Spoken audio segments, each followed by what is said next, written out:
and like the same girls were sitting by the bathroom, so they just always they knew me. They saw me. So did you say you leave your laptop or you take it with you? I take it in with me. Okay, good. I'm like, that sounds fucking. I have a whole process. I moved the toilet paper. They have a toilet paper on top of the upper deck, so I slide that over and I put my computer there, and upper deck. I have to put everything back the way it was before I leave. It's a whole process. You're very considerate, Jack. That was very considerate. I ate at a bit of backstory. I was in New Richmond, Wisconsin all weekend, which Joe, you probably know less about the state of Wisconsin than Jack does, right? Probably, yes. Okay, so near the Minnesota-Wisconsin border, near Minneapolis, is a city called Eau Claire. Okay. It's like a college town. So if you go in between the two... Wait, Joe, let me interrupt here. By city, he means what we consider like an apartment building. Yeah, he's not wrong. So the majority of the population of this town only exists when school is in session. All right. So... I'm actually gonna look up how many people are there. But so more between population the two, on like a rush hour like R train. He's probably not wrong. So Eau Claire has 68,000 people. Oh, that's all right. That's not bad. No, it's not bad. But with school, it's probably closer to 100, maybe more. I don't know. I'm not a math guy. But so you go about 20 miles north in between the two into the woods. New Richmond's where we stayed. Somerset is where this beer release was. So I basically went to the north woods of Wisconsin and got drunk for 2 days. Anyways, there was a place called Voodoo Street Food that we found. It was fucking amazing. I had tempura fried cauliflower, and I can't stop thinking about it. That sounds really good. Yeah, I don't remember why I started to tell you that, other than, it was like, there's a brewery in Minneapolis releases their like yearly dark beer called Darkness. Mm-hmm. And yeah. So that's what my buddy and I went to, and like the band Carcass played. I don't know if you listen to heavy music at all, but Carcass was there. I don't know Carcass. Did you call it heavy music? I think so. I don't know. It's a death metal band. Yeah, but is it heavy music or heavy metal? Well, they're death metal. They're like one of they're the first death metal band ever. I've never heard the term heavy music. Band ever. Shut up, Jack. Have you ever heard the term "you're an asshole"? No, it's a legit question. I wasn't sure if you misspoke or if it's a thing. I totally misspoke because I'm. You're an idiot. All right, I just wanted to make sure. I didn't know. I thought maybe I couldn't tell if I was the idiot or you were. No, it's me. I think I got about 4 hours of sleep. I've been up since 4:45 because I couldn't sleep, and it was a 3.5 hour drive. And I said I wasn't going to drink, and then Jack challenged me, so now I'm drinking. Drink some coffee. I had some coffee. I took 2 naps. In my experience, nothing really ever works except drinking more. I don't like. I wasn't hungover at all, which is really awesome. It's just good. I feel like I just don't feel like I have any energy, which is whatever. It's a shitty day out. It rained and it was foggy the whole drive home, which doesn't help. My buddy fell asleep instantly, which I told him, I said, "Dude, you want to go to sleep? Go to sleep," because I wish I was sleeping. So as soon as he went lights out, I just started jerking off to keep myself awake while you were driving. Yeah. Have you never done it? Just you steer with a knee. I think I'm too much of a pussy to do it. I'd be too scared of crashing. Make eye contact with everyone that passes. Oh, God. So if it's not all right, so if getting a blowjob is road head, what is masturbating while driving? Road, what would that be? Road work. Road work. Got the orange flags out. Yeah, I like it. I guess before we talk about dicks more, Joe, are we live? Are we on? Yeah, I started it. What? I ninja'd it. I warned you. When have we been? I've been checking my teeth 4 minutes ago. Are you the one that didn't realize I was missing teeth? Yeah, yeah. It's so obvious when I record with you in the crappy fisheye webcam. How have you never noticed? I've done like 20 episodes with you. Because I don't look at your teeth. Where are you looking? Your eyes. It's hard to see bottom teeth, to be fair. They're not the most prominent teeth. No, I know. I'm not surprised when people realize, a little bit into it. Oh wow, you're missing the teeth. But Matt, I've literally, the only communication I have with him is where I stare teeth first into a webcam. Well, the other thing is I always have my hangout window on this monitor, and I do all that monitor. I have two monitors, two computer monitors, because I'm from the internet, and I do all my pornography watching while we're podcasting on my left monitor. So a lot of times I'm not even looking at you when you're talking. You're road working right now? I am. Yeah. Why do you think I have one arm down here? I have my special roadwork sweatshirt on, so you can't see the motion of the ocean. Is that a new that creepy Mario poster behind you? Is that new? No, Jack. That has been there for over a year. Ah, see? Shay. Where's his eyeballs? There's a Luigi one. Luigi's the right way you guys say it, right? Gotcha. No, yeah. we say I don't know. Louis guy? Louis guy? Luigi. That's good. Luigi. Yeah, it was some guy on Reddit did a bunch of Nintendo characters in that style. So I was like, it'll be cool to get Mario and Luigi. Have you seen the Bowserette? Yeah, what the fuck is going on with that? So there's a new Mario Kart, or I guess it's not new. No, it's not Mario Kart. It's a new Mario game for the Switch, and there's a trophy, and if you put it's a hat, I guess, I don't know, a crown maybe, and if you put do you have a chat? That's group chat? Do you have a YouTube chat open? Maybe one of your millions of listeners can help me out here. I have the YouTube chat open, but zero viewers right now. That's fine. So you put the hat on, and it turns Toad into Peach. Yes. It turns her into a princess. So now you got these people who are making fan art saying, well, what if Bowser turned into a princess? What if Boo turned into a princess? What if Luigi turned into a princess? So now there's all this fan art. Most of it's porn, I believe, but there's some PG-13 images of just like sexy Bowser and like sexy Yoshi. Yeah, I saw it was last week. Princess Peach in like a BDSM outfit being carried around. It was really uncomfortable. No, if I was a woman, I would totally like. I kind of want to still dress up as Bowserette for Halloween. Like she's basically like Peach, but a little bigger. She got the fork teeth, the fangs. Yeah. I think it's very forky weird. Forky teeth. I think it's odd that they've like sexualized Mario now. Excuse me, Mario. God. Mario. Yeah, no, it's not. When one city says Mario and the rest of the world says Mario, conform. It's the city he's from. City's called New Jersey. I don't know. Whatever. Shut up, guys. Where are you from, Joe?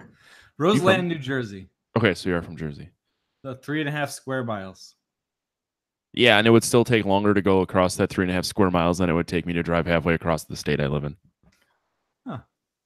It's true. Like Kevin always talks about long drives, and he'll say something when I'm like half in the bag. I'm like, "Fuck you." Jack's like, "Don't forget, going 10 miles in Brooklyn takes the same amount of time for me to go 120 miles." Yeah, I mean, after Hurricane Sandy, when the tunnel was flooded, I would commute 2.5 hours each way on a bus to work, just from Staten Island to the city. 2.5 hours each way, 5-hour round trip for a 4-hour shift, where I was paid $9 an hour before tax, and I was paying $12 for the bus ride. So I was making a net profit of about $9 a shift. That's a bad job, Jack. Yeah, the return on investment is not very good here. Yeah, I mean, I was a 30-year-old barista. It wasn't. There was nothing good about it to begin with. It sounds like you really had your life together. Yeah. No, it was. You probably could have made more money looking for quarters at the bus station. There was a guy when I worked at OTB when I took horse racing bets for a living, and there was a guy who would just go through the garbage every day, and he would go through tickets that people threw out by accident that were winning tickets. And this was in the Times Square location. So he's going through a lot of garbage, and there was a lot of customers, and he made a shit ton of money. And the New York Times ended up writing a profile about him. He made something like $170,000 in 1 year. Holy shit. Wow. Yeah. He even started hiring people to go to other branches and go through the garbage, and like he would take a cut. He had an empire. And then about 6 weeks after the Times did a profile on him, the IRS got him, and that was it. Which, like, I understand. I think I'm pretty left. I think we should tax a lot of things, but if you're digging through literal garbage, and this is OTB garbage, this is the most disgusting garbage you can get outside of like a Times Square strip club, and this pretty much was a Times Square strip club. If you go through garbage, that should be tax exempt. Or that's just don't have the New York Times write a fucking piece of that. Don't agree to the piece. If you're stealing money from the garbage. Yeah, seriously. I see where Jack's coming from, though. Like, if you're willing to go through a dumpster to get some money, you've earned it. Exactly. The government doesn't need their cut. But, Jack, if you were the government... Then I want that money. I want that money. Give me that money. Yeah. We pay for that garbage. Unless you can somehow, as a government official, loosely use the term dumpster to apply to many things and then be taxed. Yeah, that's true. That's true. What do you throw out your paycheck and then take it out of the garbage? You find a way to make anything a dumpster. Oh, loopholes. I just carry around a garbage can with me and I just throw all my money into it and take it out and be like, dumpster money. Sorry, tax exempt. Tax exempt dumpster money. I'd like to buy this shirt, please. Tax exempt. Trump Tower becomes rezoned as a sanitation center. Oh. So I wonder if you started a bank and you did similar to what you're talking about. So you make a bank and the bank is zoned as a sanitation building. Mm-hmm. All money that goes through it technically tax exempt because it went through a dumpster. So when you deposit, you just drive up to a dumpster and dump your money into it. Well, I mean, there should be a certain structure about it if you're running a bank. I think multiple dumpsters. You have five dumpster lanes. You throw it in this dumpster. Well, if you're driving up to it like a bank, it should have those pneumatic tubes like the bank. Oh yeah, right into the dumpster. Right in the garbage. Yeah, the tubes get mixed up, and suddenly garbage just shoots out into your car. Oh no, my masturbation session. There's garbage everywhere. I did not condone masturbating at a drive-through for a bank. You think anybody ever jerked off in one of those pneumatic tubes? Yes. Like up to a bank teller? Yes. Seems like something a 16-year-old with a new driver's license would do. I wouldn't know because 16 or 65. Because they were already getting phased out with ATMs by the time I got my license. But well, we still have them here. Like if I have to, in the rare occasion I have to like deposit a check at a bank, you still have the pneumatic tubes. Yeah, I bet you people come in them all the time. I mean, I've made if you mean stick your whole junk into the hole and have it suck it out, or like shoot it in the chest. Have it do all the work for you. Yeah. Trying to figure out the mechanics. The lady on the other end just gets blasted with pneumatic jizz. I like your hetero. The closet slip and a bunch of semen just came through. And I gotta figure out if they're from the same guy. Your heteronormative worldview. You pictured that because she was getting blasted in the face, it was the bank teller was automatically a woman. I pictured like a 95-year-old man who's been there for 100 years. I'm picturing the other poor guy stuck to the other end of the tube who can't get off of it. His dick stuck get his dick out. But man, oh man, was it worth it? Oh man. My phone's ringing. Fuck yeah. I just picture a lady. We're going back to a woman. Sorry, Jack. We'll change it to a 95-year-old man for you. So the 95-year-old man comes into work and he's like, God damn it, if I get pneumatic jizz in the face one more time, I quit. One day away from my goddamn pension. I retired on Wednesday. Why am I getting pneumatic jizz in the face? 90 years I've been jizz in the face. Perfect streak. They ruined my perfect streak of not getting pneumatically jizz in my face. See, I would willingly hope for it. I would want to get it in my eyes so I could claim disability. Is that workers' comp if you get a case of cum eye? It's in the eye, yeah. Can you get pink eye from cum eye? Or is it just cum eye? I guess if you have pink eye, theoretically, if you want to get specific, if the dick was in a butt beforehand, you could. So the jizz carries the fecal matter. That's how you Correct. get. That's how you get pink eye from getting jizz in the face. Yeah. Okay. Is NPR going to pick this podcast up? I'm waiting for it. I recently found out that one of our listeners has some hooks in at Wondery. So if Wondery wants to pick us up, send this clip. Send the pretty last cheap. 3 minutes of conversation as your portfolio. Send the pneumatic bukkake scene. Bank cocky. Bank cocky. So Jack, I don't know if I had mentioned to you the restaurant idea that my friend and I had. I can't remember. They serve food to you. Well, it's a list of things on like a piece of paper of items that you can choose. Not really. No, you tell me. It was a great idea. No, I can't. I think I may have brought this up on here, but it's called barbecue cocky, where you just walk in and they throw brisket on your face and then squirt barbecue sauce on you and charge you $20. All right. You know, somewhere. I'm not going to say it's a bad idea. It might work as one of those experiences that gets set up everywhere. Yep. It's a pop-up restaurant. Yeah. Pop-up barbecue experience. See, I would use the pneumatic tubes for everything. I think they've nailed down that. Like, that's the pinnacle of technology. just shoot the food down my throat. Yep, we'll pneumatically shoot a sandwich into your face. There's no cream cheese on my bagel. Fresh pepper? Yes, please. Oh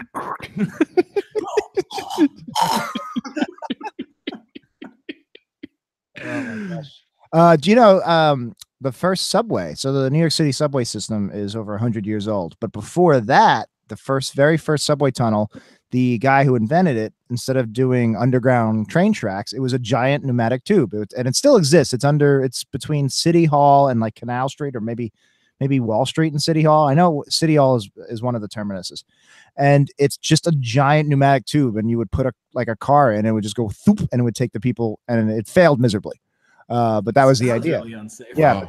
And that's actually Elon Musk's touring company. That the Hyperloop is pretty much a more advanced version of that original theory. Yep, I was going to mention that because I tried it. I was trying to like comprehend what he was talking about with this thing. Yeah, and it just blew my fucking mind. Like, he started. Yeah, it sounds extremely dangerous. He's like, yeah, we'll just suck people from San Francisco to LA in 45 minutes. But you think about it. If it's all self-contained, so if it's not your car, if there's like a tube, it's on skis, I believe. Yeah, it's a pod. Yeah, on skis. Yeah. He explained like the air movement and all that shit. He was so high. I mean, he wasn't not. But I guess so fucking smart. He was talking about how to make a plane go further, faster for cheap. Oh my God. Either very smart or he's just a really good talker. I used to think my friends in high school were smart, but I was just also stoned. I read his biography. I was obsessed with Musk. I thought the guy was a visionary, and I still think he's got a lot to offer the world. But the last year or so, I'm just like, oh, fuck you, man. Well, I think he did a lot of really awesome stuff with like Tesla, and now he's doing like, I really want the shingles for my roof, the solar generator ones. Oh yeah. So when we got to reshingle our roof, I want to go that route. For you guys, like, a roof is something you have on top of a building you own called a home that I get to live by myself. Own a building? Yeah. So the one room of my house that I'm in right now is bigger than everything Jack lives in. But you have more than one room? You must be a millionaire. I got more than one level, Jack. See that green stuff outside? I gotta mow that tomorrow. That's not a park? Nope. Surely you can afford help if you have more than one room. Mow the lawn for you. Have your butler do it. I've thought about it. Sometimes I'm like, I just don't want to fucking mow my lawn. But don't mow it. Just get a pneumatic tube and just suck the grass out. I'll just suck the grass out. I'll just shoot the grass on some 95-year-old man's face. That's 2 hours where no one will bother me. So yeah, I actually like mowing my lawn back in the day. It was until we switched to an electric mower with a cord. Then I just wanted to kill myself. Stupid. Yeah. And now it's not 100 degrees outside, so it's not so bad to sit outside. Whatever happened to the Roomba lawnmower? I thought that was going to be a thing. It exists. Yeah, they have. Yeah, they have one. It's so dangerous. There's that, and then the one for the size of my yard would be like $6,000. So I might as well just mow it my fucking self. Well, can't it just be? It could be really small, right? If it's on its own, you just have it run all night. I think the price has to do with the range away from the base. Oh, I see. Yeah. A mesh network. I don't. I haven't had a need to set up a mesh network. Anyway, the technology will get there. What I would be concerned with is you have what, 4 small dogs? 3? 3 and 9 chickens. Yeah, The I feel chickens like- are I most feel concerning like- because they will not. They like I'll have to stop and wait for them to move out of my way to mow the lawn, and I don't think a Roomba would stop. No, it wouldn't. You would have chopped chicken. Yeah. You would accidentally bukkake somebody in the face with chicken. Chicken. Some blood 95-year-old man walking by. It's "Oh, all like this guy's got a nice yard. I don't. He was one day away from retirement. Professional lawn watcher. He wasn't supposed to get chicken blood in his eye. He gets salmonella, dies the next day. All right, let's try this again. Joe, what do you do with your life? What do I do with my life? Yeah, I had to get right to it because I tried before and we started talking about pneumatic bukkake. I professionally do sound, working on TV shows and movies on set, not editing. So I record dialogue. Have you ever pneumatically bukkake'd someone? Never, no. The No. closest thing would be me and my friend were working on a short film in college. And it was a scene where the characters were lying down on like a picnic blanket and like a picnic, and they were lying down on their backs. And we were right by the ocean, and it's like sand everywhere. So you use condoms for microphones when you want to keep shit out of them, because you can't you can hear straight through them, and they protect the mic. And everything. Really? It's like the opposite use of them traditionally. Right. Correct. I'm gonna just start keeps putting things condoms out. on these microphones for no reason. Just So like it hangs off. like a magnum just hanging off the end of it for no reason. I need to remember this so I can do it randomly the next time Jack's on. But I was across the picnic blanket, needed a condom, and I asked my friend Brendan, who was working for me, give me a condom for the mic over here. So rather than coming over and handing it to me, he unfurled it, put it on his finger like a rubber band, and shot it over to me. And it flew through the air, and the wind resistance on the condom's pretty high, so it stopped perfectly above the actor's face and then fell right on his face. And they're like trying to like get into the scene. They're running the lines, or like getting into it, getting serious, like really serious conversation you're supposed to be having. And the guy's got aced in the face with the condom. So I have to ask because I assume that everyone that Jack brings is in your small circle of friends. Sure. Is that Brendan O'Brien, It is Brendan O'Brien. previous guest of our show? Really? Yeah. Very sad. Yeah, super nice guy, sweetheart. Jack just keeps bringing people, and they keep showing up for some reason. Oh, Not that I'm upset about it. Every Working with person that Brendan Jack tomorrow. brings is amazing, except Dan Mulhall. Actually, this He's- is a funny story, and I can only assume Brendan's never going to listen to this. Probably not. That's fine. Okay, but both times Brendan appeared, the first time on my show, 90th Percentile, and on your show, both times I had asked Joe first, and he couldn't make it. So then I asked Brendan. I don't know why, but Brendan's funnier than I am. No, I was, but he was literally number 2 on my list. But I was gonna say I've known Joe longer, but it's probably by a matter of minutes. But Oh yeah, we all met. that at was that my number one camp. choice. Well, I'll tell you what. We didn't talk about pneumatic bukkake when Brendan was on. No, I actually don't remember what we talked about when he was on. see that? Beer, Probably. corned beef, cabbage. I do really like corned beef and cabbage. Did he go full bore on the Irish thing? Well, we kind of made him play, like ham it up a little bit. It doesn't take much prodding. Doesn't take much No. prodding for an Irish guy from Boston to talk about being Irish or Dunkin' Donuts. I don't think we talked You mean about just Duncan? Just Oh Duncan. yeah, just Dunkin' now. He's pissed off about it. He's fucking furious about that. It's I so showed him the stupid. headline at work, and he couldn't respond with words. He just walked away. Wait. Well, Dunkin' Donuts is now just Dunkin'? Yep. Why? It goes into effect next year, I think. Because they don't want to be known for donuts. People don't eat donuts anymore. They're unhealthy. They want- Oh, is that like when KFC tried to change to Country Fresh Kitchen and no one gave a fuck and they went back to Kentucky Fried Chicken like a week later? Did they spell kitchen with a K or a C for KF? kitchen is Yeah, kitchen's with a K. They Okay. went to KFK? No. Kitchen Fresh Chicken. Oh, Kitchen Fresh Chicken. Did I fuck it up when I said No, that? I think you got it right. They just changed it to Kafka. Fried chicken. It takes 8 weeks to get your food through Kafkaesque process. It You almost like finish the wings. bit yourself. You know, you can do the rest of the bit in your head.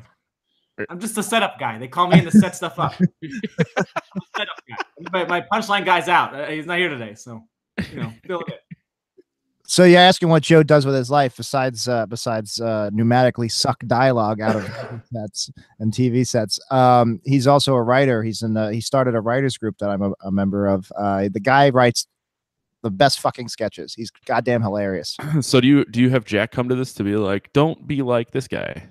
No. I haven't come because I'm trying to figure out who the hell wants to write sketches, and it's surprisingly nobody. Yeah, we're not very successful at actually having any meetings. Oh, work's kind of fucked up the last one, but yeah, I mean, I've been trying to work on my sketch writing anyway, so figured it'd be better to do it not in isolation.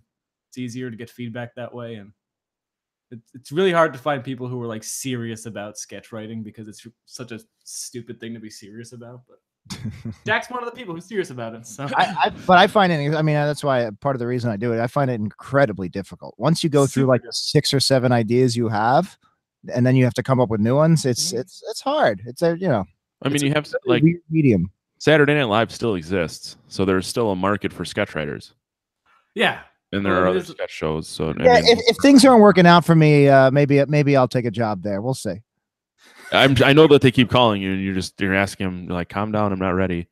I'm doing a podcast right now. Leave me alone, Lauren. Damn it, Lauren. Keep up the shit. I'm gonna dramatically bukkake you. I at one point had a question for Joe, and then I forgot it. Oh. Some quality.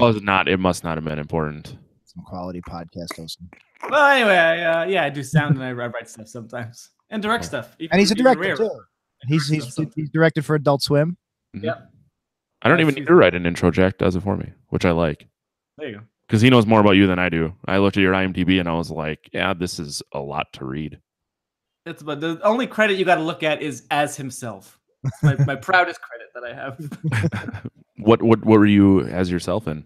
I'm in the documentary on the Black Swan DVD, giving a line to the camera, and they put a freaking title card under me with my name and my crew position.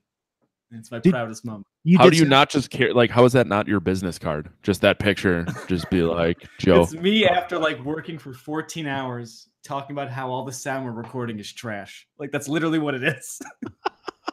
So you worked for Black Swan? You worked on that? Yeah, I was on it for the whole time. So before we had booked Joe, and Matt had asked me to be on tonight like 2 months ago. The movie that I kind of wanted to do, actually, you know what? No, I guess it was only a couple of weeks ago that I thought of this anyway, it was Mother by Darren Aronofsky. Oh, okay. Because I hadn't seen it, and then I randomly watched it like one Friday night where I didn't feel like going out, and I fucking loved it. And out of all the Aronofsky films I've seen, Black Swan, it reminded me most of Black Swan. Although I didn't see it. I talked to the guy who shot that documentary. He read the script before they shot it, and he was like, "I have to take a shower. I have to take like 5 showers." It's fucked up. I thought it was weird. Yeah, it was an experience, which is great. Like that's what I want. I don't even care if I don't like it. Like I don't even know how I feel about it. I don't care if I like a movie or I hate a movie, as long as it's like a fucking experience. And I'm like, after the 90 minutes or 2 hours are up, I'm like, wow, what was that? Job, mission accomplished. I'll tell you what, Night of the Demons was an experience. Sure was, wasn't it? Because I love that movie. It was about the time when the chick jammed the lipstick into her nipple. You know, I haven't watched this movie in about 5 years, and that is the one thing I will never forget about it. So I think that's the weirdest thing I've ever seen in a movie. when she's sitting there, and I'm jumping right to the middle of the movie, and I don't really care, but she's like tracing, and I'm like, man, that's a really fucking shitty prosthetic looking chest. Mm-hmm. Like, what is gonna happen with this thing? Or she just didn't want her real boobs on camera. But then why be in a horror movie? It took me a long time to realize they were fake boobs. I guess I'm just out of practice at looking at women's breasts. I was like impressed. I was like, man, she's got very clean breasts. Just very like there's not a pimple on there. Matte texture to them. It's nice. Yeah, it was very strange. Yeah, and then she jammed the entire tube of lipstick into her nipple. Mm-hmm. the nipple actually goes up like a little door. That's my favorite part. It's like, Yeah, it was like laughing. Yeah. Remember? I feel like Richard Nixon's gonna pop out of the nipple. Pop it to me. I assume your listeners, Matt, are in their 50s and 60s and can appreciate these great references. I'm sure a couple of them are. I don't know. Most of them don't even talk to us. Wow. You're a big No, shot. I was trying to figure it. I rewatched the movie last night. I was trying to figure out why that effect, like who thought about that effect, and like why was that a thing that, and was that even in the script? Did they like figure it out on set? And the only thing I could think of is that they had some other effect plan for those fake boobs, and it did not work out that day. Did you? Like, what else can we do with these fake boobs? I don't know. She can jam the lipstick into one of her boobs and it goes inside. Did either of you read the IMDb trivia for this movie? No. So that actress, who is apparently she is most famous for her role as Trash on Return of the Living Dead, which is one of my favorite films, favorite horror movies. She met her husband. Her husband was the special effects guy on that movie, and they met when she came in to do a mold of her boobs. Really? So I imagine it was probably this like really geeky 20-something guy. Can you take off your shirt, please? I have to take a mold. Like, and this beautiful girl takes her shirt off, and he feels her up professionally and takes a mold of her breasts. And would you like to get dinner with me tonight? And anyway, they ended up married. It's a sweet story. That's nice. Yeah. I like that stories behind that prop. Who would have thought? It sheds any light onto why the fuck they chose that effect for the movie, but I just hope that they incorporate it into the theme at the wedding. I took 3 notes during the course of this movie. One was lipstick boob. I took it before the movie even started. The second one was when the brother pops out of the closet at the beginning and his sister's getting ready to go out. He says, "Bodacious boobs, sis." And I have 2 sisters that I grew up with, both older. I don't think there's a universe where I would ever consider saying that to my sister if I first went on her with her shirt off. Well, now you got to. Now you got to just like next time you see one of them, just go bodacious boob. Let's make it my business now to burst in on them when they're getting changed. Just see how it goes. No, don't be creeped out. I was just doing it for the sake of the line. What was your third note? Yeah. It was the broken mirror group shot. I love that shot. Right? It was really good. They held on it way too long. They were way too proud of it. But that's part of a larger conversation I was planning on having about this movie. But besides that, the broken mirror shot, this was another piece on IMDb trivia. Only 2 of the cast members don't appear in that shot, and it's that they're the 2 that survive. Really? Yeah, the lead and the scared black guy. Huh. Yeah. So there you go. There's some foreshadowing there. Is that it? Is that we talked about the movie? Is that it? It's the whole thing. Let's go ahead and wrap this up. I mean, the rest I know. Those are my biggest notes from last I feel like we should give a quick description of the movie for people. No, totally. One thing, because I just didn't want to forget about the lipstick boob. And then did either of you also think that after she was done lipsticking herself that she looked like she was on her way to an ICP concert? Now that you mention it. First, I'm like, this. Talk about juggalos. Huh? Jugs? Juggalo. I was trying to think of a boob joke and it just did not happen in a timely fashion. Right there, the first 3 letters. Well, yeah. Juggalos. Chugsalos. Sweet boobs. You got jugged. You got jugged. There's a callback for you. I'm gonna get a beer. That's fine. We're gonna sit here in silence and wait for you.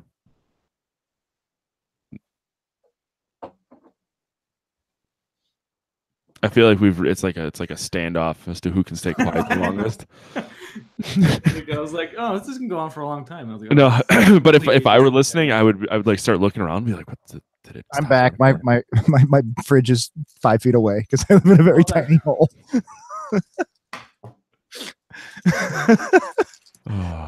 To be honest, I could have just reached over, but if I didn't have the cables. If I was smart, I would just put a fridge in here. Yeah, you should totally. They're not expensive. I have an extra mini fridge sitting in my basement. I threw out my mini fridge when we moved from Staten Island. I was so because we didn't need it. Excuse me, when I moved to Bay Ridge, but now I really wish I still had it. Where would you even put it? Well, I would have put it here. Where I use I don't use my fridge in my my kitchen because it's disgusting. My roommates ruined it permanently. So I keep a fridge in my room. Was it the weird foreign guy? It was probably Nick, to be honest. Oh. Or the several guys. When I moved in here, there was like stuff in the bathroom and in the kitchen. And I was like, "Is this yours?" And he was like, "No." And I asked my other roommate, "Is this yours?" He's like, "No." Like there's been like 20 guys who have lived here in the last like 5-6 years, and some of their stuff is still here. It's just a. So how many guys have lived in the closet that you're in right now? At least 3 that I know personally. Okay, all single. I'm not married. Yeah. So think of how many dead babies are in the carpet of that floor. No, hardwood floors. Hardwood. Nice try. Damn it. Yeah. Don't worry. And I Swiffered. all the. Did you wet Swiffer? Oh yeah. Okay. Just want to make sure. I know you're a pretty clean guy. My wife actually yelled at me one time because she's like, "Why is the sponge in the microwave?" I'm like, "Jack Picone says I should microwave it." She's like, that doesn't fucking matter, right? I'm like, "Jack Picone says I should." That doesn't matter. What's she's wrong.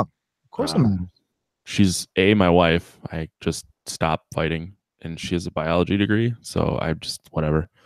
That'd be like her trying to tell me something about a computer. She has a biology degree, then I can't. I don't want to mansplain anything to her, but I'd like to talk to her about it in a more lengthier conversation. But I would like to casually mansplain it to her.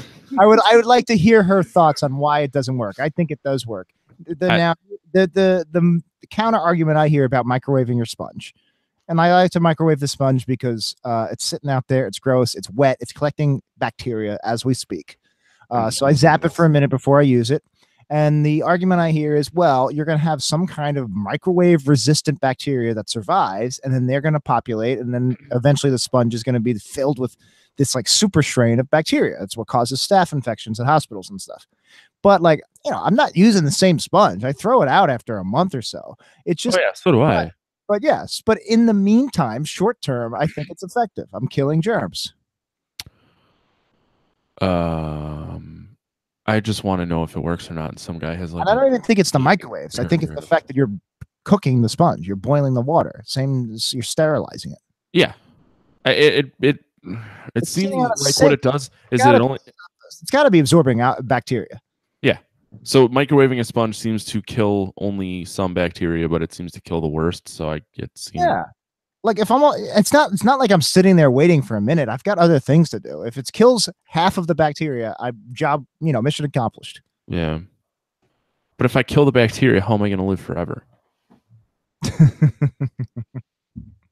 Isn't it funny that like I never mind.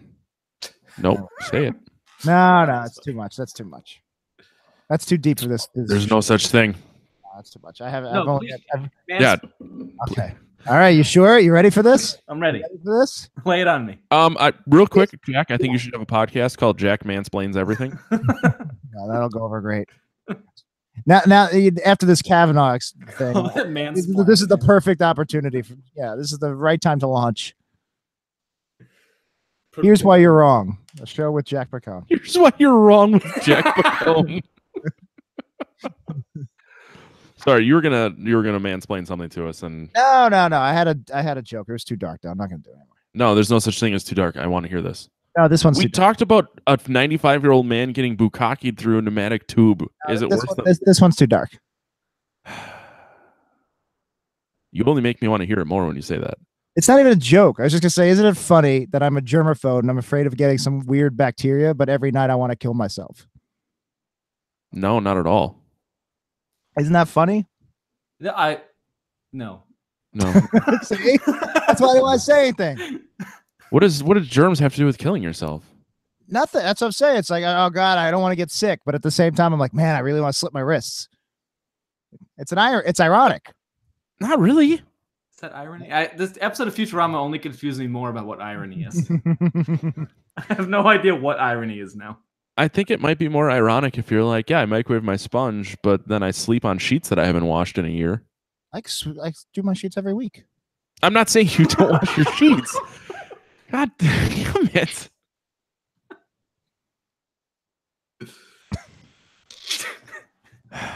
So Night of the Demons. Yeah, I was like, maybe we should just talk about the movie. Yeah, see, this is why. So if I go, no, I'm not gonna tell a joke, and you say, nah, tell it. And I go, nah, I'm gonna tell it, and you say it. If I do it 6 times in a row, don't let me say anything. Just move on. No. I figured even if it was a bad joke, it would still stem decent conversation. Well, so even though your joke was not here's funny, why you're wrong. Exactly. let me mansplain to you why you're wrong. I really think you should start Jack Mansplains Everything, or Here's Why You're Wrong with Jack Picone. All right, maybe. I mean, I disagree completely, and I think it's. Tell me why I'm wrong, then, Jack. First episode of Jack. Here's Why You're Wrong with Jack Picone right now. Here's why I should have never made this. Yeah, no, that's my live stream, Matt. Is to be the next Andrew Dice Clay. Let's go for it. I mean, dude is pretty famous. Still is. Yeah, and he made Smoking Hot Wife. Yeah, it's not who I want to be. Is that a leather jacket behind you, Jack? Ironically, it is. So I guess I am Andrew Dice Clay. My apartment's very small, and I ran out of space to put things, and there was a hook right there when I moved in. So now I hang my coat there. What's the patch on that jacket? That is all right. So that is a New York Film Academy bomber jacket. It's probably about $200-300 to make, or to sell if they were to sell it. Mm-hmm. The senior executives wear it, like just the top brass. They make very few. New York Film Academy is all about branding. They have a lot of T-shirts. My feed just went out. I can hear you. I can still hear you. Still online? Yeah. I can still hear you. I just can't see myself, and I need to see myself. Jesus. Oh shit! I don't think it's my TV. I think it's I think my MacBook Pro's monitor finally died after 9 years. Anyway, they make a lot of T-shirts, a lot of backpacks, a lot of stuff like that, all about branding. The bomber jacket is very expensive. They only give it to senior executives. We also have high-profile guest speakers come in. And 2 years ago, we had Mel Gibson, and we got him a coat. We got him one of these fancy coats, and it was too big for him. That's right. It was too big for them. So, but they had already had it out. It was out of the box. It was out of the shrink wrap, so they gave it to me. Huh. That was supposed to be Mel Gibson's. And that's the story of the jacket. Huh. Nice jacket. Yeah. Wait. I mean, it would be cooler if it was Mel Gibson's former jacket, but I'll take was going to be Mel Gibson's jacket. I'll take it. You know what you could do is find out where Mel Gibson's going to be next, have him hold the jacket, then rip it out of his hands and run away. Jacket. So did he touch the jacket before you got it? No. He's never been in the same state as it. But it is incredibly warm. I wish I could show you. I can't move I can't move the camera. I can't move anything. Everything will fall apart. It's a fucking podcast of cards over here, but it's incredibly warm. It's like this super, super thick, like wool or whatever it is. And it's got all sorts of buckles. It's like a hardcore, like mountain climbing jacket. And my real winter coat has like fallen apart. So I actually started wearing it last winter, and it is incredibly warm. People think you're a somebody. No. It's like it's not like a status thing or anything. It's just super warm. So do the people that actually have these things like never wear them? Hold on, I never noticed this before. I've actually never really looked at it before. It says right on the tag, it's an Air Force U.S. Army jacket. Oh wow. Property of Air Force U.S. Army. Huh. So it's not Mel Gibson's. Nope. So I guess it's whatever they use to keep warm. Huh. You know, in Afghanistan, it gets very cold. So speaking of that, last week I saw Henry Rollins do that's not really stand up. He did a spoken word show where he shows all his pictures from traveling. I was like, Henry Rollins doing stand up. Yeah, sorry. What the hell's that like? I mean, he stood up there and talked for 2 hours and 20 minutes nonstop. You want to see my impression of Henry Rollins doing stand up? Yeah. Sure. Oh. What's happening? Sorry, I want to make sure I have the receding hairline for this.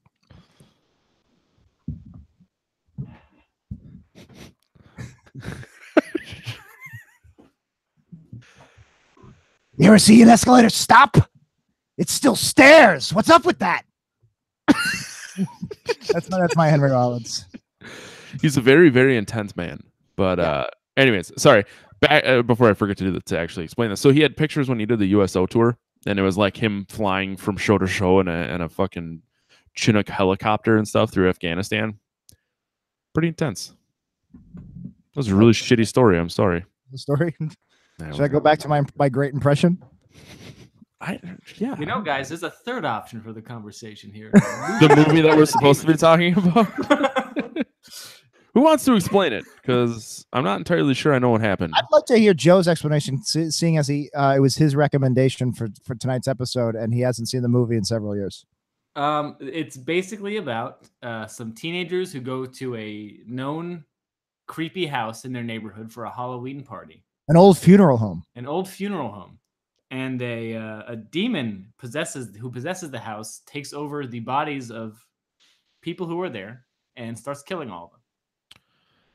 And it's I don't know, it's fantastic. I fucking love this movie. So at the end of the movie, because this also just popped in my head, I had to rewind it a few times to figure out what the demon was saying. Mm-hmm. Because I thought she was saying, "What's wrong? You don't like a bloody taint?" She said, "You don't like a bloody date," and I'm like, "She's saying taint?" Because that would be way better. But I that line stuck out to me too. I didn't hear taint. But what does that even mean? You don't like a bloody I couldn't tell if it was one. I had one of two theories. One, like, oh man, you don't want to date someone on their period, which all right, I guess the dude's eyes were all bleeding and shit. But what does she mean? Like, you don't want a bloody date? Like what? Where is the double? Don't like your bloody date. It was the guy she brought to the party, but his eyes are all bleeding out. And I was thinking, so my second thought was bloody, as in like the British adjective, like you don't like your bloody date. You know, I don't know. I didn't get what in the movie was the one character who was inexplicably from Brooklyn. The leather jacket. I forget what his name was. Oh, Sal Moreno or something like that. Moreno. I remember because when he dies, suddenly he dies on his own tombstone. And it says, born 1970, died tonight.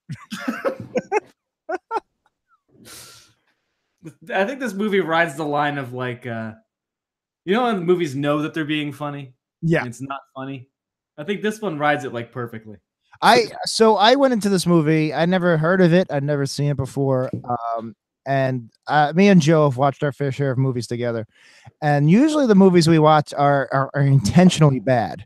You know, what did we watch last time? What was our double feature? The Bed That Eats. Yeah, we watched Deathbed, about a bed that eats people, and we watched the Vanilla Ice Rebel Without a Cause movie, and that was this is what I was expecting when Joe recommended this movie. I fucking loved it. I thought this was like the fact that the actress was also in Return of the Living Dead is perfect, because this was that perfect like 80s. Like shitty, but still well made. Like the director knew what he was doing. The music in this movie is fucking awesome. The music was done by a guy with the same last name as the director, so I'm guessing it's his brother, but you know, who knows what it was. The music was so good. The opening titles are amazing too. The animation in the opening titles was great. The John Carpenter like synth score for the open, and the same guy did the synth score, which was awesome. He also did this really great song in the middle of the movie when they're dancing in the party and they're playing out of the boombox, and it was called Computer Date. And I actually asked Siri, I was like, hey, can you tell me what song this? You know, I Shazammed it. And because I was like, this is a good song, and I was surprised to learn it was an original soundtrack song from the same guy who did the synth.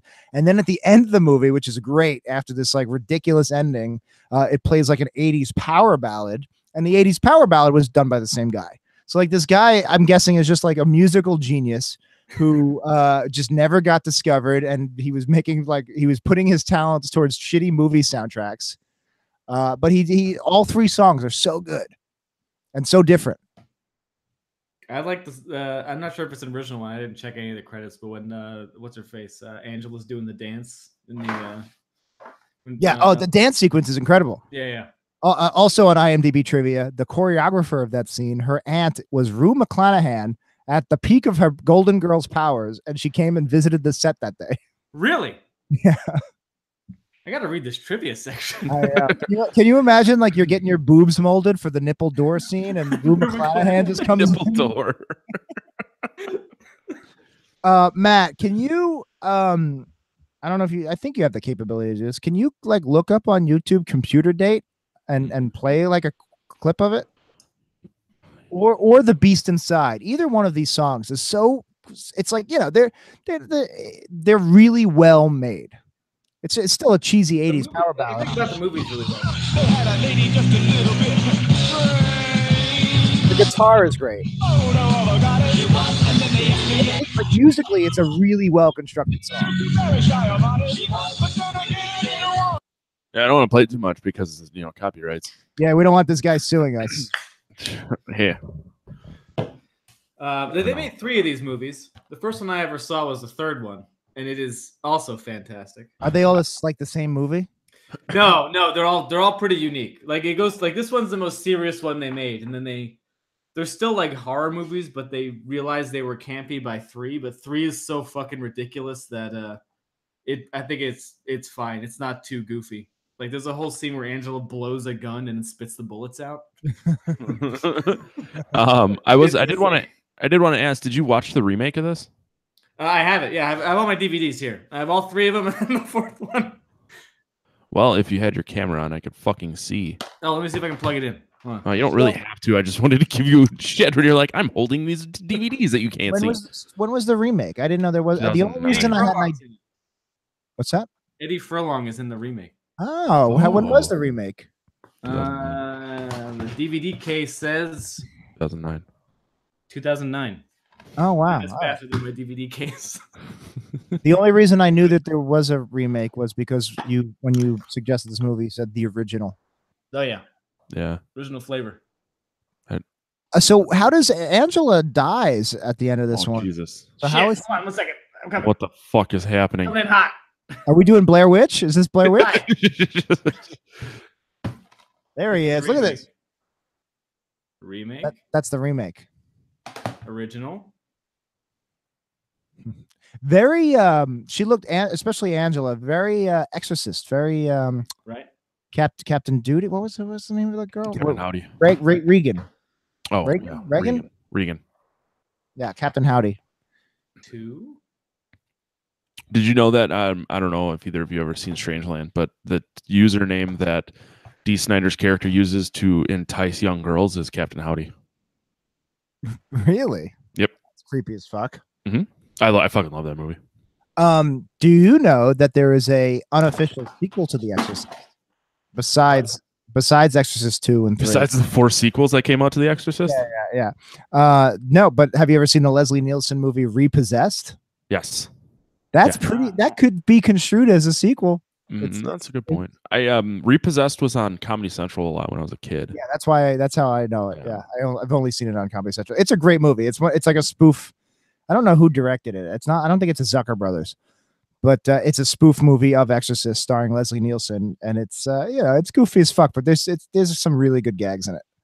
But anyway, it's got the original actress from The Exorcist playing a 30-year-old woman who was possessed as a preteen. So it could be, it's pretty much a sequel. She was repossessed. Bob Logan directed it. The Wolverine? Repossessed. No, the director is that Wolverine. Logan. That's a bad joke. Never mind. I'm very confused. No, Bob Logan wrote and directed Repossessed. All right, thank you, Matt. Sorry, you were asking. I was trying to answer your question. And now I want to watch Repossessed. Anyway, the demon Angela looked exactly like Regan. Yeah, the makeup is good. The makeup in this movie is great too. I thought when the demon was in the mirror, it looked really cheesy and shitty. Oh, the big puppet. Yeah, I like the puppet. I kind of want one for my. I want my own. I want my own little demon. Probably won't be that hard to come by. I was just very surprised that that's what they decided to make it look like. But then when the characters were like in makeup, it looked more like, late 80s style horror movie. How does Shazam work? Like when I Shazammed it, and within about 6 seconds, it knew it was this weird, obscure song from this movie soundtrack. How did it know? Because there's a database of all licensed music. Well, So it records and then runs it against the database. That's insane that it was that fast. Technology, man. Making databases faster is a really good way to get paid a lot of money. Yeah. He's not wrong. I should have coded instead of gone to film school. There's a lot of things I should have done. I spent the last 2 hours at work the other day reading what Wikipedia said the difference between a hash and a checksum was. What's the difference? As far as I can tell, a checksum is a shitty hash. All right. I had some shitty hash the other night. Did you really? No. It was my next question was going to be is I've never smoked hash. I'm curious what it's like. Oh, it's like I've eaten hash. Super pot. That's what I figured. Well, have either of you ever done a hallucinogen? Yes, many. Ah, man, it scared the shit out of me. So I was always like, because I think that I would go into it and be a little like leery, and then I would just have a bad trip, and then I would. You would if it was your second or third one, but the first one's always it's always great because you have no idea what to expect, and then you're just like, oh my god, it's like magic is real, and then you just spend the rest of your life trying to recreate that first one. Oh, so it's like smoking crack. Correct. Have you guys heard? Have you heard of Michael Pollan, the writer? He's he writes a lot about food. He's got a book out, came out a few months ago about hallucinogens, and he's about 50 years old. And when I listened to him in an interview talk about his book, and he's coming from the exact same place I am, and I would imagine Matt, where like I really want to try hallucinogens. I like the idea of like having my brain just operate in a completely different way and to like see music and feel color. I really want to try that, but I'm afraid of if I do it, I'm going to walk into traffic, get hit by a car, or I'm going to have an anxiety attack and my heart's going to stop. So what they have is they have these centers now around the country. They're few and far between, and they have very long waiting lists, and you have to know somebody to get in. That's the problem. But I really want to try this where they get you high on this shit, but in a very safe, contained environment. They go, what music do you want? What videos do you want to watch? They put you in a room. They go, we're going to be monitoring you the whole time. You're perfectly safe. And that way they say it reduces the percentage of a bad trip to near zero, because going in that you are completely fine.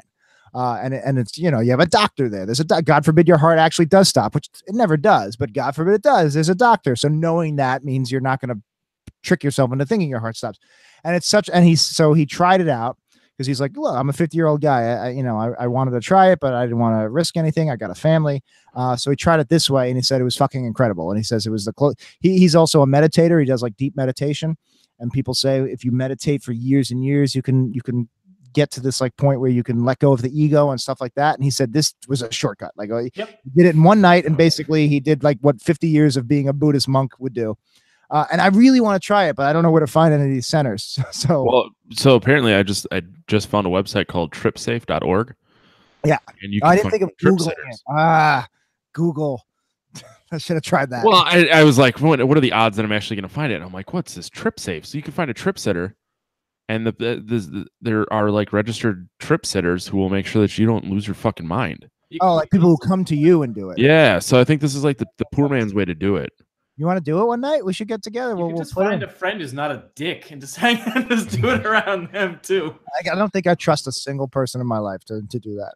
So you just asked me to do hallucinogens with you and get a trip sitter, but you don't trust me enough to make sure you don't lose. No, we have to be in separate rooms. Why? I'm pretty sure I'm enough of an asshole where I would just start to fuck with Jack. Now you're making me want to fuck with you. Yeah. There's like a good 30% of me I keep so far hidden from anybody. I don't want you guys seeing that. No, that's true. You're the fuck out of all of you. I would I want to go back into a sensory deprivation tank. I did it once. That I don't think I can do. I was pretty worried about it. So the place here has like you can get a room where you can leave starlights on, so you're not in complete darkness. And about halfway through, I turned it off, and I was fine. But I spent so much of like the first hour trying to figure out what I should be feeling and what should be happening. Get bored? No, like Is it really that like big of a Dan, my podcast partner, Dan? Yeah. His wife got him a session for his I talked to him about it before I did it because I'm like, I want to know what you're like because I was worried that I was going to fucking lose my mind. So the place here, it's not a pod, it's a room. So it's like an 8 foot by 8 foot. Oh, I like that. I like room. that better than the pod. Yeah. Yeah. So there was a couple times where I got a little weirded out because I would float, like I would turn. So I got disoriented as to where I was in the room. How many beers did you have? 0. I did it at like noon on a Friday. Joe, have you ever tried this? No, I use real drugs.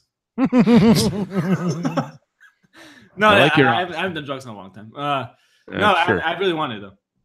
I have not tried. I know people who have, and they said it was great. But it's it's weird. Like because I always think about Homer, like how Homer and Lisa did it, and so Homer. You always hear people talking about how like they see colors, and even Dan said he saw colors too. And it's well, you can see colors pretty easily. Well, okay. You're in a pitch black room with your eyes wide open, and you see like color streaks. You dick. So it's weird because and if you ever close your eyes and you see like colors streak across, yeah, of course, yeah. So that happens, but your eyes are wide open and you're just laying in water. So it's just really, it's kind of like a weird experience to, like when you try to put 2 and 2 together, the fact that you're seeing things that you shouldn't be seeing when your eyes are wide open. And part of me was worried I was going to fall asleep. Like I'm going to fall asleep and roll over and drown. Pay and then $3 for a nap. Yeah, my stupid ass is like trying to roll over in the salt water, and I'd get like halfway there, and all the salt's like, nope, you're going back. By the time they find you. Yeah, so I'm like, man, maybe I should come back and do this another time because I spent half of it fucking off. Yeah, no, I really want to try the drugs, especially because like I've tried meditating and it doesn't take with me. And I think it doesn't take for a couple of different reasons. I think one is my brain just is, I'm not wired for it. I'm obviously very kinetic as already. So it's hard for me to settle down, but also the whole idea of mindfulness and like self-aware, like that shit I've only heard the word mindfulness for like 5 years. And I realized very quickly that what it was pretty much describing is how I've always kind of lived my life. I think that's why I'm so fucking neurotic, is that I am like hyper aware of everything around me already. So for those reasons, I think it's very hard for me to actually meditate. And I've tried it many, many times and I can't do it. So what I heard was for people like me, especially, but anybody in general, the way to do it is you can't do a weekend retreat. You have to do a full 7-day retreat. They cost about $4,000 or $5,000. You go into the woods, you go to a retreat, and they say you just meditate like 8 to 12 hours a day. They train you. And the reason it has to be that long is because for people like me, it really just doesn't click until 4 or 5 days in. And then you only get 2 days out of it, but that 2 days is worth it. So that's what I've heard from people who've done it. And like, so I've kind of thought about like saving up a few $1,000s, and that'll be my vacation one year, is instead of going nowhere, because I don't go on vacation, but that would be my vacation. But it seems like it would be a lot easier to just like take mushrooms and just do it in 10 minutes. Oh, it's not 10 minutes. No, I mean like start it up and take 10 minutes to get there. Yeah. That's gonna be a good 12 hours. No, see, that kind of worries me because when I went to Rollins, I had a couple beers and then hypothetically smoked weed, and I was sitting there and I thought to myself, I'm like, if this doesn't fucking stop, I said this is not going to end well. I'm like, I had to drive a car in a couple hours. So there was a point where I was just like, oh my God, this needs to end. So I'm worried that if I did mushrooms, that's what would happen. And then I would be 12 hours of me being like, this needs to stop. They're like, this needs to end or I'm going to lose my mind. You'd be very surprised. It's kind of more like instead of a feeling of this has to stop so I can get back to normal, it's a feeling of this feels normal. How do I not notice this all the time? What am I usually doing? Oh my God, what is life? What have I been? Have I always been like this and I haven't noticed? Then you go crazy, you get into a mind loop, and you get stuck in your bathroom for 8 hours. Well, it sounds like my or so you've read on the internet. I read on the internet. Yeah, my biggest pro tip I can give you, if you do them, is don't look in the bathroom mirror. Biggest tip I can give you. Why? What happens? You'll be stuck there for 8 hours. Huh? See, and this might be a weird question, but like stick with me. Do you look in the mirror a lot to begin with? No. Okay. See, I don't really care. I don't look at myself in the mirror. Like I look homeless. I'm cool with it. If you're washing your hands, you look up and you're like, Okay, and that's what I figured. It was One something quick look just turns into. I feel like I've been having that experience the last year or so, going to the barber. So I go to the barber and I'm forced to stare at my own face, and it freaks I me out. fucking hate it. So I like going to the ones that give you a TV to look at. No, yeah, I'm just staring Okay. at the mirror, and I just like, because and we're all in our heads, we're all still like 16 years old, and like I'm looking, I'm like, that is like an old man, like that is a fat old man, that is not me, and I'm Any like, second now he's getting bukkake. right in the mirror. Oh, that's awesome. I wear glasses, so it's never an issue. I take them But off. anyway, I gotta try these mushrooms. I'm lucky though. I have, depending on the strain, I actually do have a fairly psychedelic experience with weed. Like, I smoke, like one of my closest friends I smoke weed with a lot, or I used to back in the day. And he would like roll a joint while driving stick, and then we would smoke while driving around Staten Island. And yeah, and he would just drive around, and he would be high, and he'd be driving, and he could do things. When I would get high, I can't even like walk to the bathroom. Like I'm just, I'm the same exact way. yeah. And but like lightweight with weed. Exactly. And like, and my mind just goes all sorts of places, and that's where I come up with my best ideas. I would, I keep a notepad, and or now on my computer, my stickies, and I jot all my ideas down. I can't write when I'm high because I can't focus. But all my ideas, all the kernels, they all come high, and I come up with some good. I actually like podcasting high. I've only done it a few times. When we did Tremors, Matt, on your last show, I was pretty fucking. I did a music and MMA podcast for a while, and I was the entire time. And I like it because your brain makes connections you wouldn't make otherwise. I've written some of the best music I've ever written. That way. So I feel fortunate in that I have that experience with weed, which feels like it's like 1% of what it would be with hallucinogenics. But at least I get that, and I'm not like the kind of guy that smokes and then can drive. Then again, I don't smoke that often, whereas I think my friend smoked every day, so maybe that's why he could do the things he did. My first like IT job was on a help desk, and I worked with a guy who could not do it if he wasn't high. Oh, that's interesting. I can't work high. I can't do it. I don't think I could, because I would like stop and then lose track of what I was doing. Once work drunk. Well, yeah. I've had lunch periods and gone back to work, and it's not the worst. Yeah, I don't feel like working when I'm drunk. I'm too tired. I don't feel like I'm working when I'm sober. So what's the difference? That's true. Once when I was at OTB, this really cute girl, who was, oh gosh, she's just such a mess. And then she just like gave me some of her like meds, and I don't even know what they were, but like they were some strong shit. And it was like, it's nothing like I've ever taken before. It wasn't like a painkiller. It wasn't like Oxy or Percocet. It was something because she was mentally ill and she needed these to combat that. And she gave me one, and I took it, and I was just like, man, this is a really weird feeling. And this was a job where I had $10,000 in cash in my drawer, and I have to give people money. And if I screw up, it comes out of my paychecks. So I could never do that job high, because I made so many mistakes. God, I worked a 14-hour shift once. Within the first hour, I paid a guy $200, and I forgot to clear my machine. And then the next guy came with a $2 winning ticket. And because I forgot to clear my machine, it says $202. And I paid him $202. And then I realized about 15 minutes later, my mistake, I had to eat that $200. So I had to work the next 13 hours of the shift, knowing I would have made more money if I had stayed home. But anyway, I would never do that job high. I don't blame you. Not when I'm working with money. But yeah, IT and what I'm doing now, that's fine. Whatever gets. I guess it depends on what I'm doing that day at work as to if I would want to do it high or not.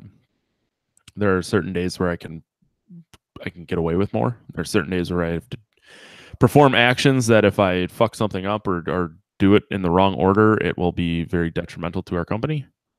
So, yeah, that's true. Yeah. All right, so here's something from the movie I want to bring up. Episode 2 of Here's Why You're Wrong with Jack Picone. So the characters of the movie. First of all, the lead was probably the least interesting character. Like I forget what was her name. The blonde girl. Yeah, I think she's dressed as Alice from Alice in Wonderland. Yeah, I do want to talk about that because of the like the mini mart scene. Oh yeah, that was fucking strange. I have nothing to say about the mini mart scene, so you guys talk about that. I'm gonna go make a pee pee. I just thought it was really odd. I mean, it was the late 80s. I don't think she was a bad looking girl. I don't think she was the most attractive, but like, in what reality is a girl just gonna bend over and? Well, it's she's helping her friend steal stuff from the store. That took a real long time. Man. The girl was dancing around and putting shit into a fucking. It was a simpler time. Oh my god! Bent over in front of stores, and men can just walk out, or women could just walk out with whatever they wanted. Why can't we just go back to the good old days? No one cared if you were 95 and got bukkakied from a pneumatic. Nobody would care. Yeah, that's a weird scene. The whole movie's fucking weird.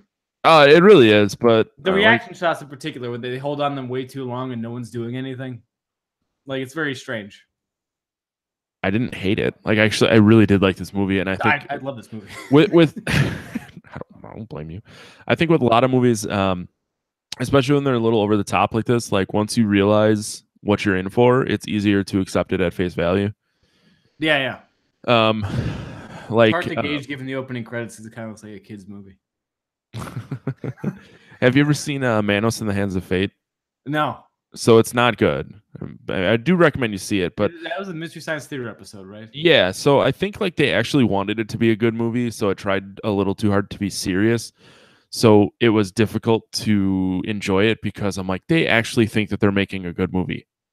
Like this, I don't think that they don't like. I don't feel like they didn't think they were making a quality movie, but they knew that it was a little over the top, and it was supposed to be a little cheesy, and it was supposed to be campy. So that, like, you know, it's all on how you handle yourself. Like the band Guar, are you familiar? Yes. So I think if Guar was like, yeah, we're a serious band, but we're gonna dress up and do all this weird space shit, it wouldn't be taken as well as when it's like, yeah, we're gonna dress up and do all this weird space shit, and like we know it's kind of fucked up and a little over the top. So it's kind of how you carry yourself. I mean, I feel like if Guar, this is totally separate from the movie, but if Guar specifically took themselves really seriously all of a sudden, I might get into Guar. I've never liked Guar because I always thought they were too goofy.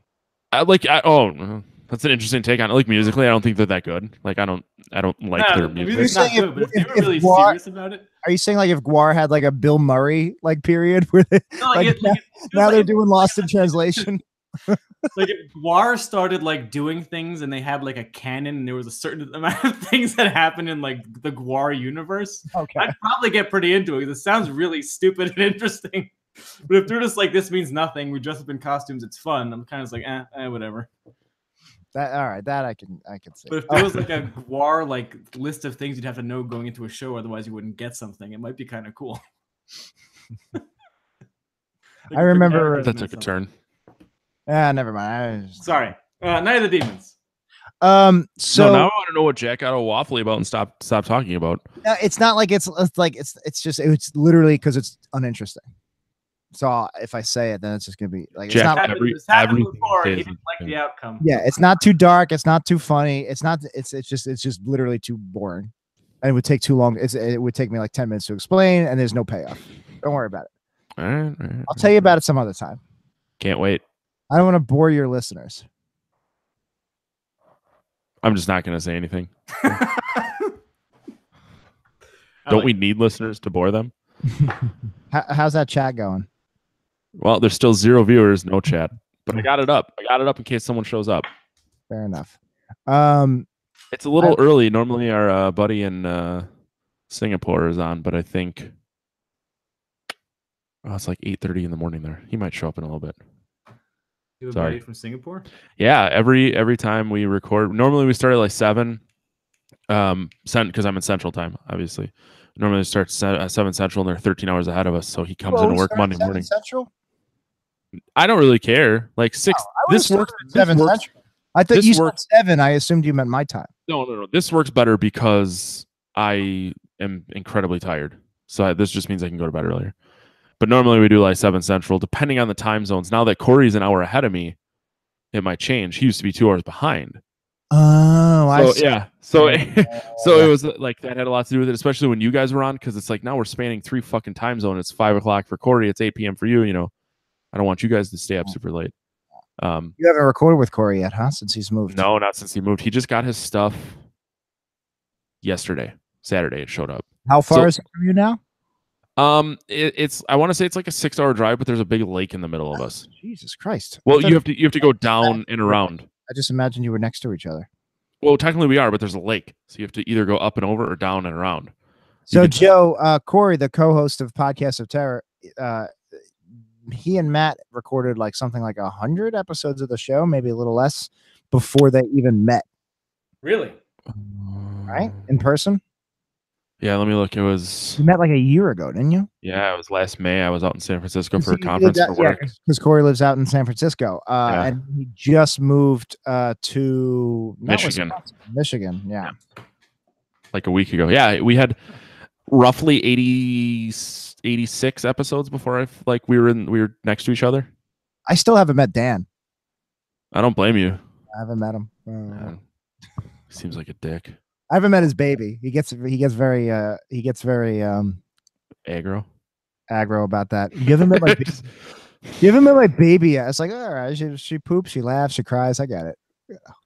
I know. I have like talk to me when she can have a conversation. I have a goddaughter who's like 1.5, and I'm like, I don't know what to do with your child. And my buddy's like, it'll be cooler when you like hang out with her. But right now it's like all she does is shit and eat.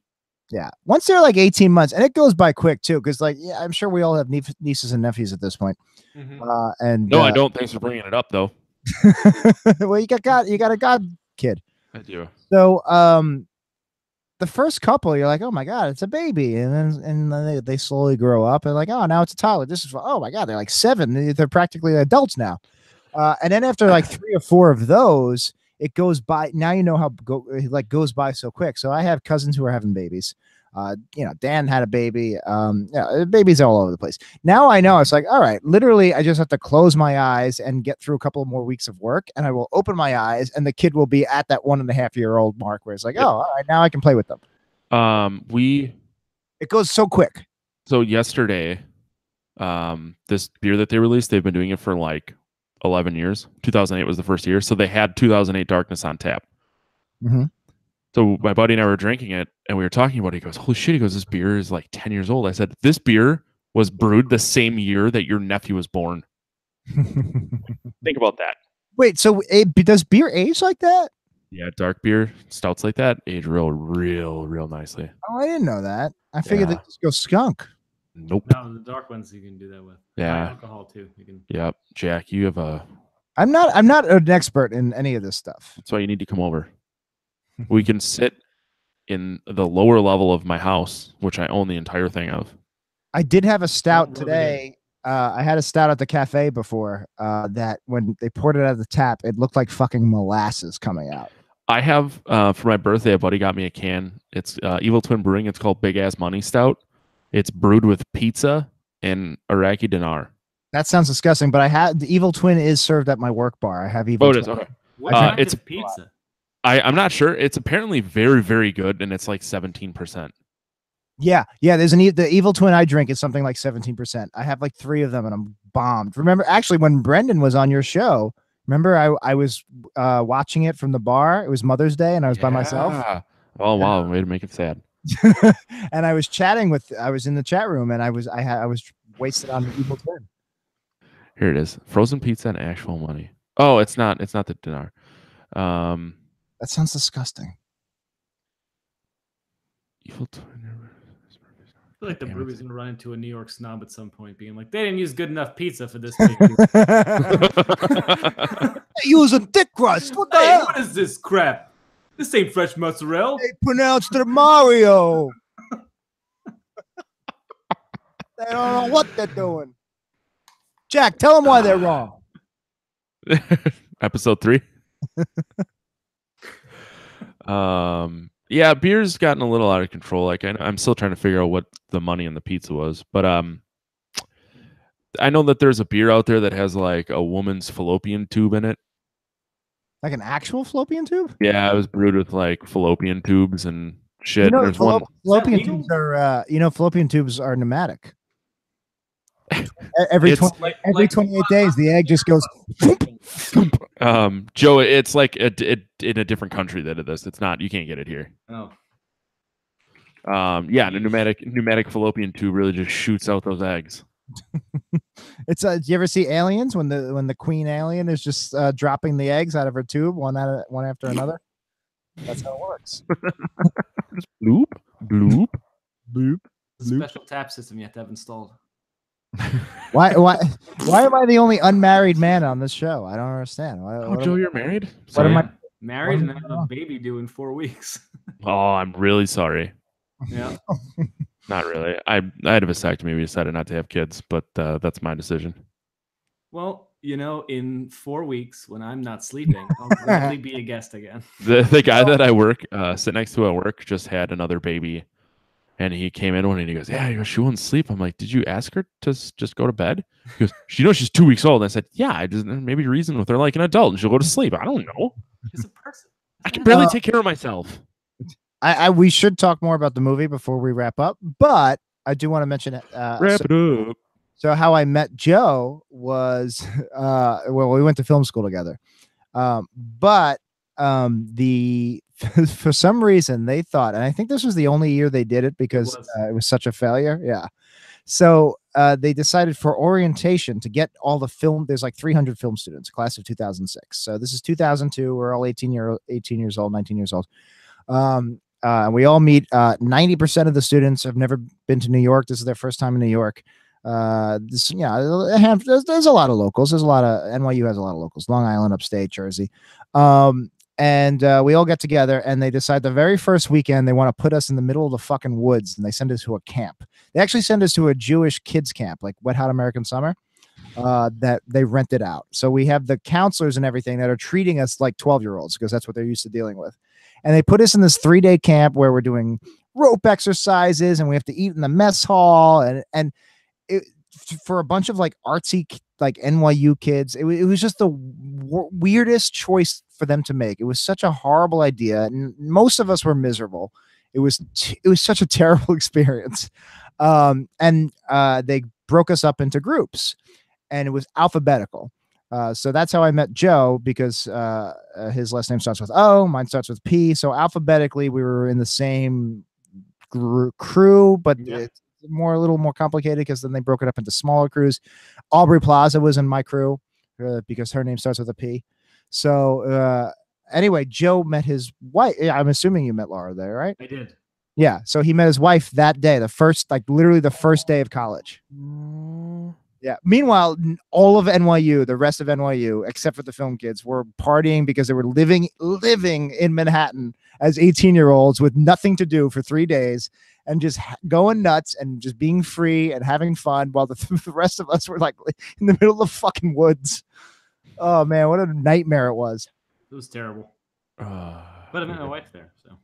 But Joe met his wife. I met a couple of good friends too. We bonded. I remember in my cabin that had no hot water. We bonded because curfew was at like 9 p.m. So like, all right, everybody to bed. And we're all just like wired and awake. And we all just bitched about the camp for 3-4 hours. And that's how we actually got to know each other through our bitching. But anyway, long story short, that's how Joe met his wife. It's true. Sweet.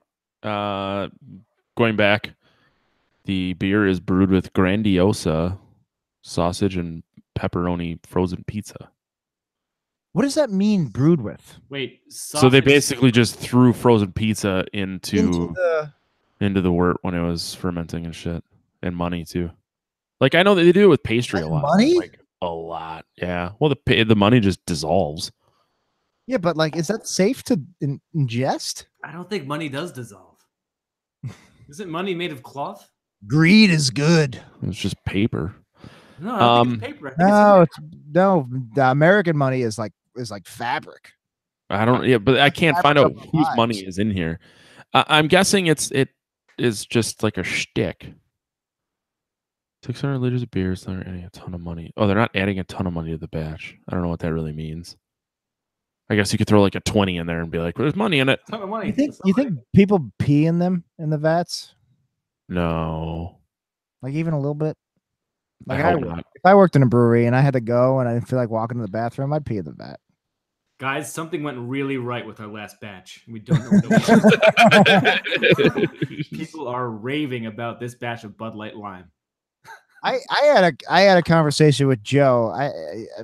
It might have been a year ago. It feels like it was yesterday. It might have been a year ago, but we were in the back of your car. I mean, we were in Brooklyn, and I was in the back of your car. You were in the front driving, but you were Laura driving. Anyway, we're talking about peeing in the shower, and I talked about how I would never do it. I was like, it's pipes. Yeah, I was like, I would never pee in the shower. It's just gross. Anyway, since then, I've just literally, that's all I do is I'll go to the shower before I go to the toilet just to pee. Right. It's just so much nicer. It's really easy. So I've changed my mind. So I would like to say I would never pee. If I worked in a brewery, I would never pee in the vat. But I know after about 6 months, I just start peeing in the vats. If there was a vat you could pee in at your job, would you not pee in it? I would pee in it every time. See? I would drink water. I would drink excess water just so I would have to go pee. There was a way I could just whip it out and piss in the middle of set when I was feeling bad. I'd be peeing 12 hours every day. I got off the train the other day. I'm a 3-minute walk to my apartment, and I just couldn't. I was like, I don't want to hold it in, and I just stopped halfway through and peed on a parked car. Jesus, you're part of the problem, Jack. Do you know how I couldn't tell you how many parked cars I've peed on. I've pissed on so many corners in this fucking city. Yeah, it all smells like piss anyway. No one's gonna. It's Matt. It's a fact of living here. If you're not near your home. If you're, and I in this case, I was near my home, but usually you're not. Usually, like you're just peed at my own front door to make a statement. Peeing on the sidewalk is like we all do it. It's what we do. I'm a little jealous. Brendan perfected walking backwards and peeing, but he has not perfected. His friend can go forwards and do it. His cousin Vinny. I do forwards. I do a 45-degree kind of like strafe where I have my phone in one hand, so I look like I'm on the phone. Oh, one Einhander. Yeah, well, so I like to do that because that way people think I'm on. They don't, you're not calling attention to yourself. Like, he can't possibly be pissing. He's just be like driving and jerking off at the same time. Yeah, no one knows if you're holding your phone. So the note I wanted to talk about 25 minutes ago, that's fine. About the movie, the boyfriend character, the one that loses his eyeball, the douchebag boyfriend. I love that when we first meet him, he's talking on the phone with her. He's like, "Ugh, I just want to get laid." Blah, blah, blah. He's literally eating a box of vanilla wafers, and I thought that was. I saw that.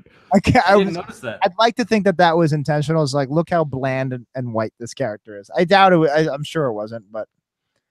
Another note I had was I wanted to talk about like this they put effort into this movie. The broken mirror shot, there's a great shot. It was like that 70s show shot where it's a 360 and the camera's spinning around. Oh yeah.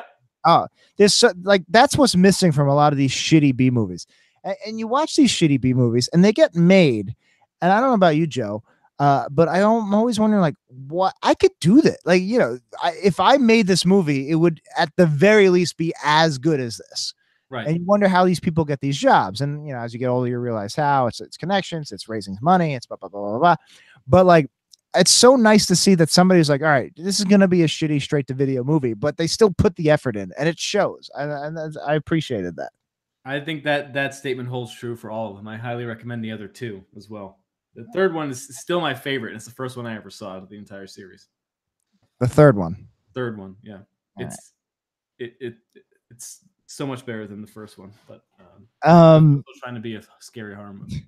Since Joe, you haven't seen this movie in a few years, you might not remember this, or maybe Matt does. There's also a part where the demon first speaks as Suzanne, like the first time she speaks, where he possesses her and takes over. And everybody's just like talking, and they're just like, yeah, blah, blah, blah, blah. And she just goes, I forgot the right. It was something ridiculous, like, and then the souls will be eaten. And then there's just like an awkward beat, and it cuts to a wide shot, and everybody just like kind of looks at each other. It's never acknowledged again. Nobody's conversation literally continues. It would be as if we're doing this podcast right now, and Matt out of nowhere is just like, and then I'm going to eat your souls. And then now I can't do it because you're going to expect it. By the way, that was my Henry Rollins impression.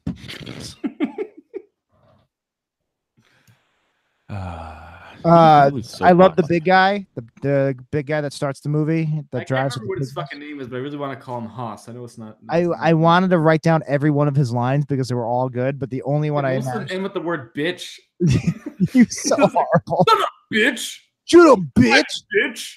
The only one I actually wrote down was eat a bowl of fuck. I'm gonna start using that. Eat a bowl of fuck. Yeah. I love the scene where Angela's dancing with the strobe light. I loved how excited they all got with the strobe light. Oh yeah. Oh my god, where'd you get that? It's a fucking strobe light. Like everybody calm down. It's his name was Stooge. Gonna be still just as lame. Stooge, yeah. Stooge played by Hal Havens. Stooge. He was in all three, wasn't he? Was he? In all three? Maybe not. He was on Fear the Walking Dead as Rancher number 2. Oh, he was in Westworld and the Lethal Weapon TV series. Oh, he was on Your Pretty Faces Going to Hell. Who is he in Westworld? Prospector. Ed Harris. It was Ed Harris. He was Prospector number 1 in the episode Vanishing Point. He was in Parks and Rec. Jesus. He was on an episode of ER. He's doing all right for himself. He was on an episode of Dragnet, the reboot, not the original. The reboot had its moments. Ed O'Neill, Ethan Embry, the Dutch reunion of oh man, I had too much beers. He was in the original 21 Jump Street. I had too much beers. Oh god, I had too much beers. Too much beers. That should be the name of my that'll be my memoir. Too much beers with Jack Picone. Now here's why you're wrong. Here's why you're right. Hi, isn't Justified too? Man, this guy's done everything. How I Met Your Mother. A lot of hillbillies. Yeah. Well, every episode, like Drop Dead Gorgeous, he played Billy Dia. He wears a pig snout in every one of them. They just pay him to walk onto set and be like, "Eat a bowl of fuck," and he just walks out. But look, if you're a working actor, good for you. If you're getting roles, good for you. Absolutely. Who was I talking about this with? I don't remember, but we were talking about Star Trek, and I used to think about like the people who are on Star Trek, and now they just go to every single Star Trek convention and they just eat it up because they were like a lead role, like a recurring role on Voyager, and they go to every convention and they're considered royalty because when you go to these Star Trek conventions, there's so many. If you are on 1 or 2 episodes, you're considered pretty like, they're like, oh, this is great. Can I get your autograph? When you were a fucking regular, when you were in a bunch of episodes, you're a fucking god to them. And I was always like, when I growing up, I felt bad. I was like, oh man, these guys, they wanted to be like the next, Tom Hanks or Robert Redford or whatever. And this is what they got. And now that I've been in the industry or industry adjacent for 15, 20 years, you realize, I guess 15 years, you realize like they still have it made. That's awesome. Like if that's what you get, if that's the level you get, that's still 1%. You're not 0.01%, but you're 1%. And it's so like when I see like a guy like this is getting roles like that, he is fucking nailing it. He out of the thousands or millions of fucking actors who go out to LA to make it, he's actually doing all right for himself. They get fucking royalties and everything. I was working 2 weeks ago, and they wrapped the background, the extras, too early. And so at the end of the day, we had a scene where they needed more prison inmates for our scene. And they realized they'd already sent the prison inmates home. So they literally called out on set, who has a SAG card? Wow. And the set dresser was like, I do. And he got put in the scene. They gave him a line, and he said it. And just for him saying that, he made $1,000 that day, and he gets points on the movie for the rest of his life. Jesus, that's amazing. Yeah, my like dad. 1 hour. Yeah, my dad still he got his SAG card for Goodfellas, and he still gets checks from that movie, and he has one line. Yeah, no, if you're in the union, it's like anything else. If you're in the union, you're set. I'm in the wrong line of work, I guess. You play a prison inmate? I would play a prison inmate. I'll shave my butthole on camera if it means $1,000 in points on a movie. By the way, Netflix is coming up a few weeks from now. The new Scorsese film is going to be out. My dad filmed 7 scenes. We're hoping at least one of them makes the final cut. So he does not know if he's actually in that movie until it comes out. I mean, look at Coolio. The film was the third lead in Daredevil, and they cut every single one of his scenes out. So, I did not know that. Was in Daredevil? No, he wasn't. They cut all the scenes out. Yeah, no, I mean, if you have the right type of role where they can cut the entire plot, the C plot out, you're fucked. But he filmed so many scenes that he's hoping he's in one of them. He filmed a shit ton for Goodfellas, and all that was left was the one line. He shot a bunch of Sopranos, and I don't even think he made the final cut. Analyze this. He's in it for about 1 split second. Even though he filmed several days, they cut it all out. Although he did choke the AD on set and was removed. What? Yeah, he was sitting next to De Niro, and then the AD moved him because a friend of his wanted to sit next to De Niro, so they swapped him, and my dad lost his temper. He choked the AD out? Yeah. That'll get you cut from the movie real fast. Yeah, he got cut. He's not in that one. I don't think he was asked back. He wasn't. I was on a job where the director, we have these things called comtex that the fancy people wear that let them hear the sound while they're on set. It's like a little box you put on your belt, and then the headphones go to it. I had that on Ocean's 8. I had that. I felt so privileged. Well, imagine the weight of it in your hand, and then imagine a director throwing it at the AD's face from 3 feet away, and it bouncing off, and then the AD quitting that very second and walking off with all the PAs. And the crew was just standing there like, well, what do we do now? There's nobody to tell us what to do. So we stood there for like 3 hours. And then the executive producers took over as PAs that day and finished the day out. And I remember the last thing I did was I had the sound in my hand for the whole day, and I handed it to the executive producer. And I was like, I usually give this to the loader, or then they give it to a PA, but here you go. And he was like, okay, so where does this go? And I was like, I don't fucking know, man. I usually give it to somebody. So he was just standing there in the parking lot while I drove away, like by himself, holding the fucking sound.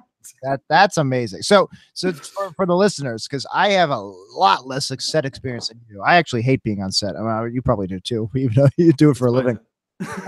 But I hated it so much that I vowed. That's why I film school is a waste.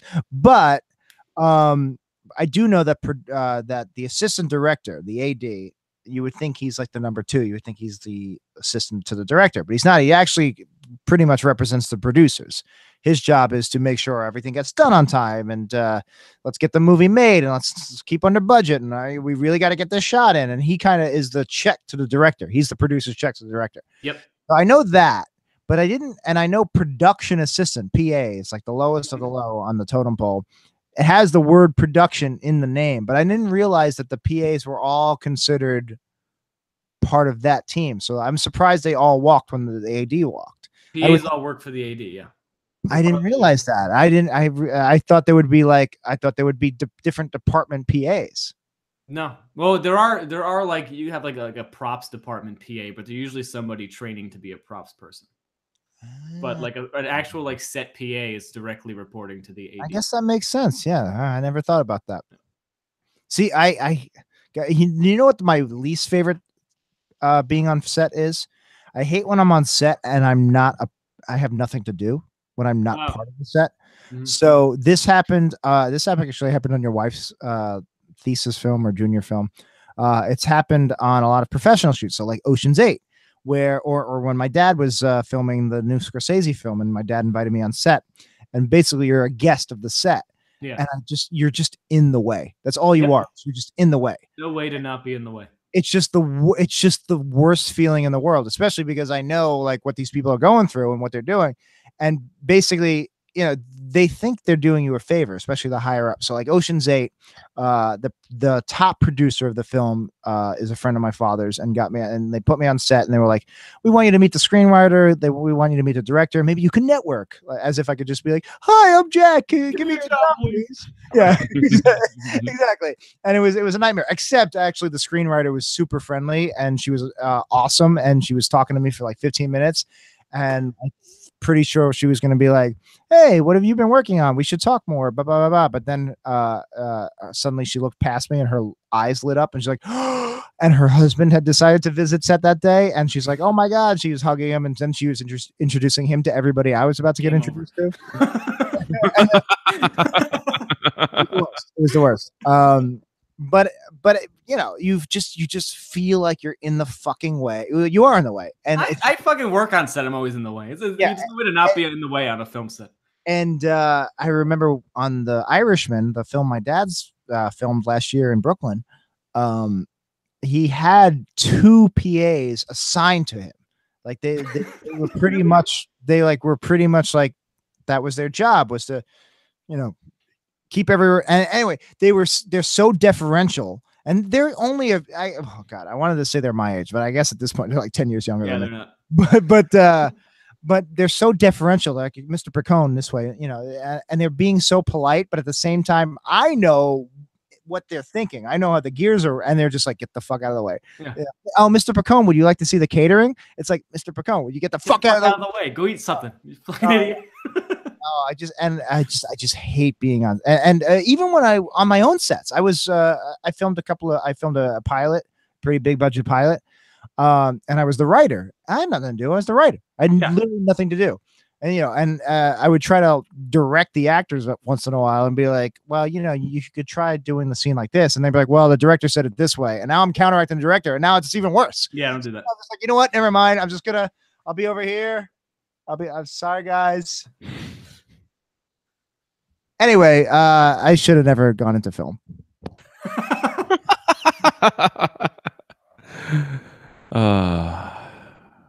You guys done? Actually, you know what I realized is in film school, what I should have done, what a lot of people did, Joe included, is we all want to be writers and directors, and they were smart enough to pick something that's not that, and at least get some work. So Joe did sound, Brendan did sound. My junior year panic attack. Exactly. That was get out of here. Exactly. Yeah. So Joe and Brendan did sound. Joe's wife Laura does production design. Yep. I should have done post. I should have done editing. I really enjoy editing. It's and I did junior year. I had that panic attack, and I started taking editing classes, and then I don't know. I guess I was cocky because I had some extra credits. I was like, I don't need this class, and I dropped out. I should have stuck with it. That's what I should be doing as my professional job, but that's neither here nor there. There is one song. Oh boy. In Night of the Demons. Jack's had too much beers. Yeah, he has.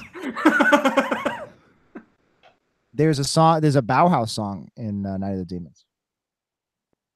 Something Stigmata. Oh, that's the dancing scene song. Yes, yeah. That was a great song too. Yeah, the soundtrack is great pick. Yeah. I also have in my notes that Suzanne was the best actress, the nipple girl. Oh, really? That nipple door. I thought she did a great job playing the demon possessed, like she's like possessed by the demon, but she's pretending she's not.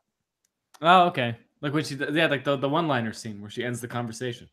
Yeah, like most of the movie, she's like in character, but not. She's the demon. I thought she did. I thought she handled herself well. Oh, here's a line I have in my notes. The Brooklyn actor. When he's walking around and the place is like a dump, it's like an old abandoned funeral home, and he says something like, this is fucking dumb. He goes, I live in a nice house with plastic slip covers on the furniture.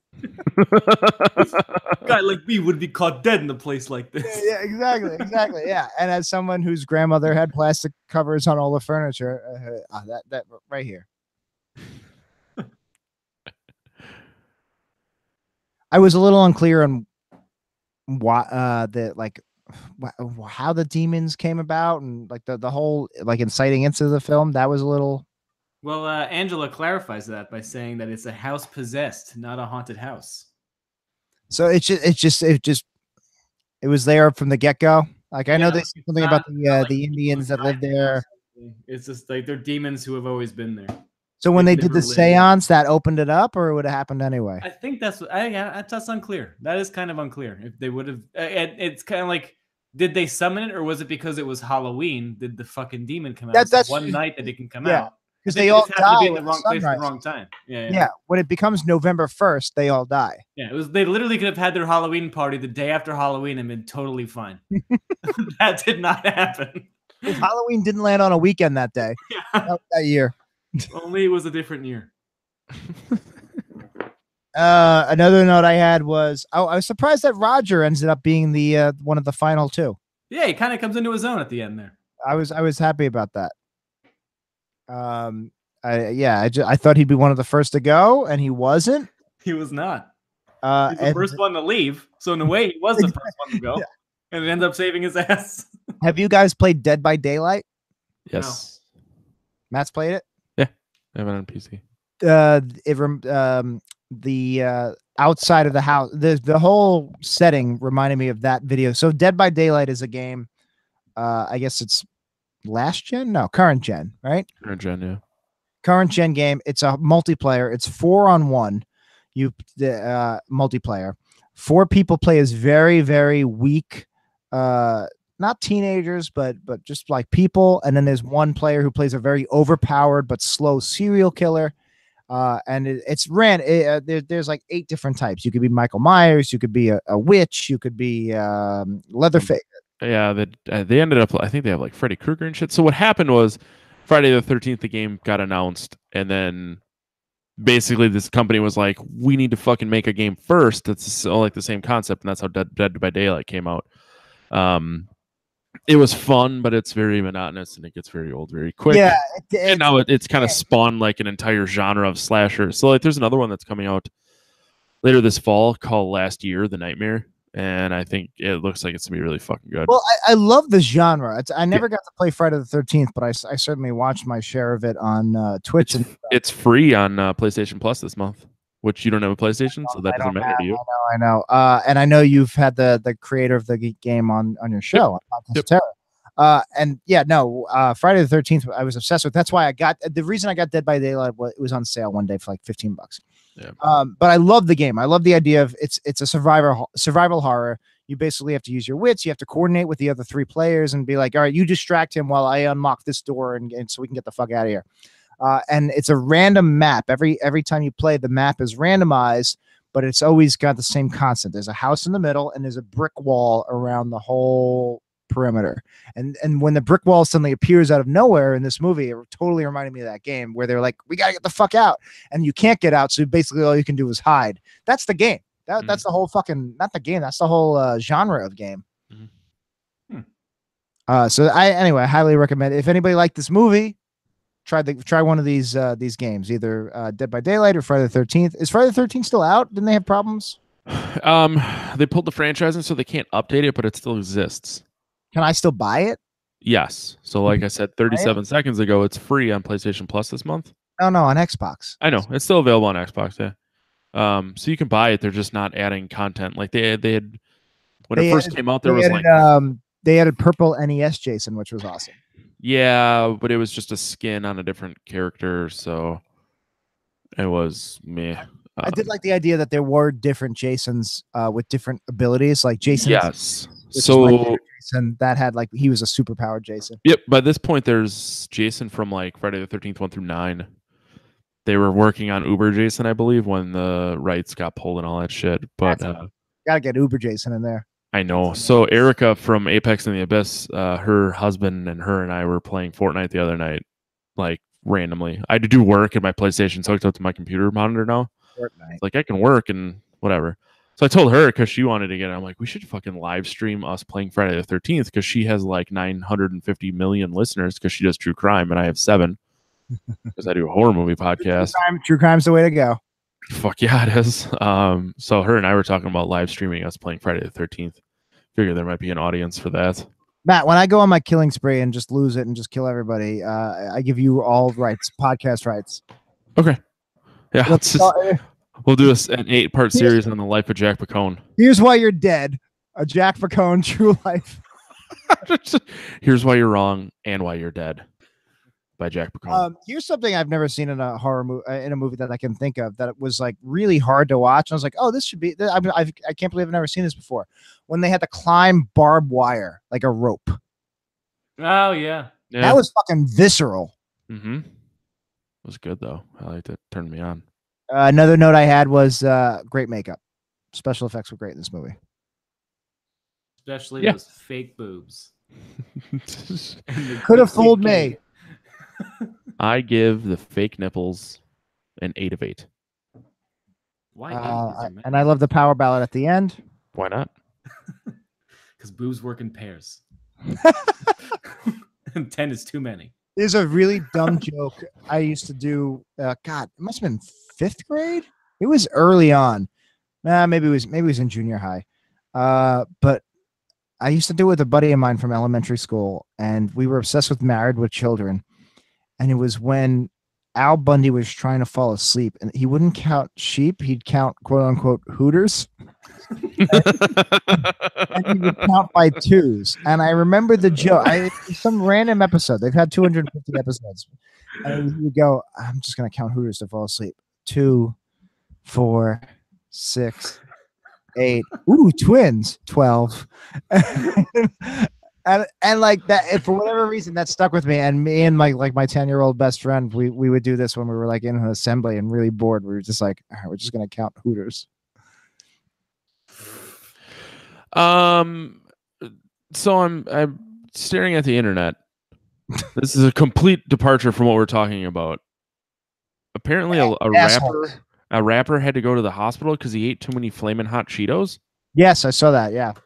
What the fuck is wrong with people? Yeah. I mean, well, I'm kind of confused as to whether or not there was something legitimately wrong with him or if he's just a bitch. I'm going with he's a bitch. It's like that cop who called the cops because he was high and thought he was dying. You ever see that video? Yep. Yep. I mean, like, if I was in the hospital for something really embarrassing, I that would be like an excuse I would use. I had too many Doritos. Sorry. No, I can't have any penicillin. I had too many Doritos. Yep. It's a legitimate excuse, guys. Do you guys have anything specific about the movie, about Night of the Demons, you wanted to bring up? No. Just the fact that I love it. And that's I was going to ask the same thing. It really is God. It was like I was surprised at how enjoyable it was. It's really enjoyable, and it's not even like little at near the end, a little bit, but for the most part, and like I'm the type of guy that loves the setup. Like I like that it takes forever for the shoe to drop.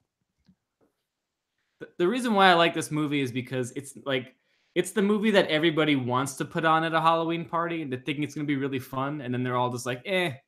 But like this was actually super fun, and it's not that cheesy. Like by cheesy, I mean like they weren't. It's not like a joke. Like they were. It's well made. Yeah, it's well done. It's just very 80s. Yeah. The other two are exactly the same. Like you can put them on and have a good time, and it's not like you're watching.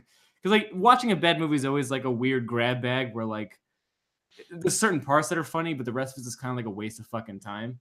Yeah, unless you find like one of those gems, like The Room, where it's perfect throughout all the way. The perfect one. The Room is the best thing to watch. What was the one we watched? That to me, that's like for me, that's second to The Room. Samurai Cop. Samurai Cop's pretty great. Samurai Cop's got some dead areas in it. Yeah, but only for a few minutes. that's what you get. That's what it takes to get to perfection. The Room is perfection because it has no dead spots. Every scene is great. And I still have to check out the guy you've been telling me about that might be up there with Tommy Wiseau. He's not. That's the thing. Like Neil Breen's good, but it's not room level. He's not going to have a James Franco Golden Globe nominated. No, he's really insane. Have either of you ever seen Maniac Cop? No, but I know that actor in it is in something. I don't know. Tom Atkins? Yeah, he's in something else. I don't know. Apparently Bruce Campbell's in it. I didn't even realize that. Oh, it's pretty bad, but there's so many good one-liners. Like the tagline on the poster is "You have the right to remain silent forever." I love it. Yeah, we should do that sometime. Yeah, definitely. I gotta pee one more time. Oh my God, Jack! I'm trying to close the fucking show out, and you got to take a piss break. And there's one more. I just want to talk about the end scene. Okay. Right, well, when you get back, I gotta piss. So like, what's gonna happen? Oh my God! Do you want me to pause this so you guys can go? I can go out the door to my patio. All right, I have paused the recording of the actual podcast. Go pee. Jesus Christ! Okay. No, it's not a big deal. Let's go.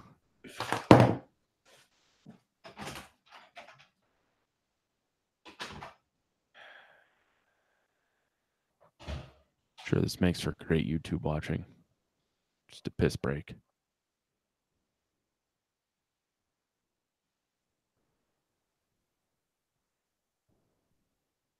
It's very uncomfortable and quiet in here.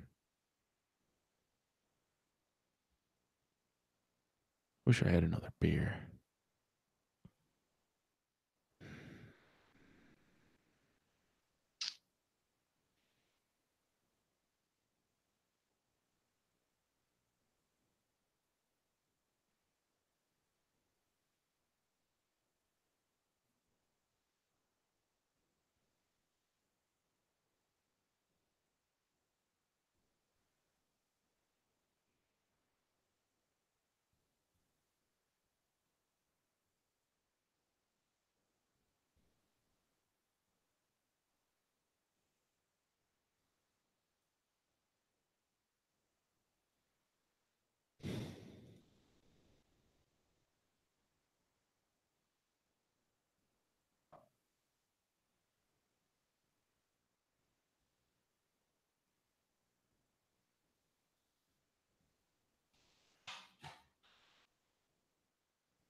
Finally.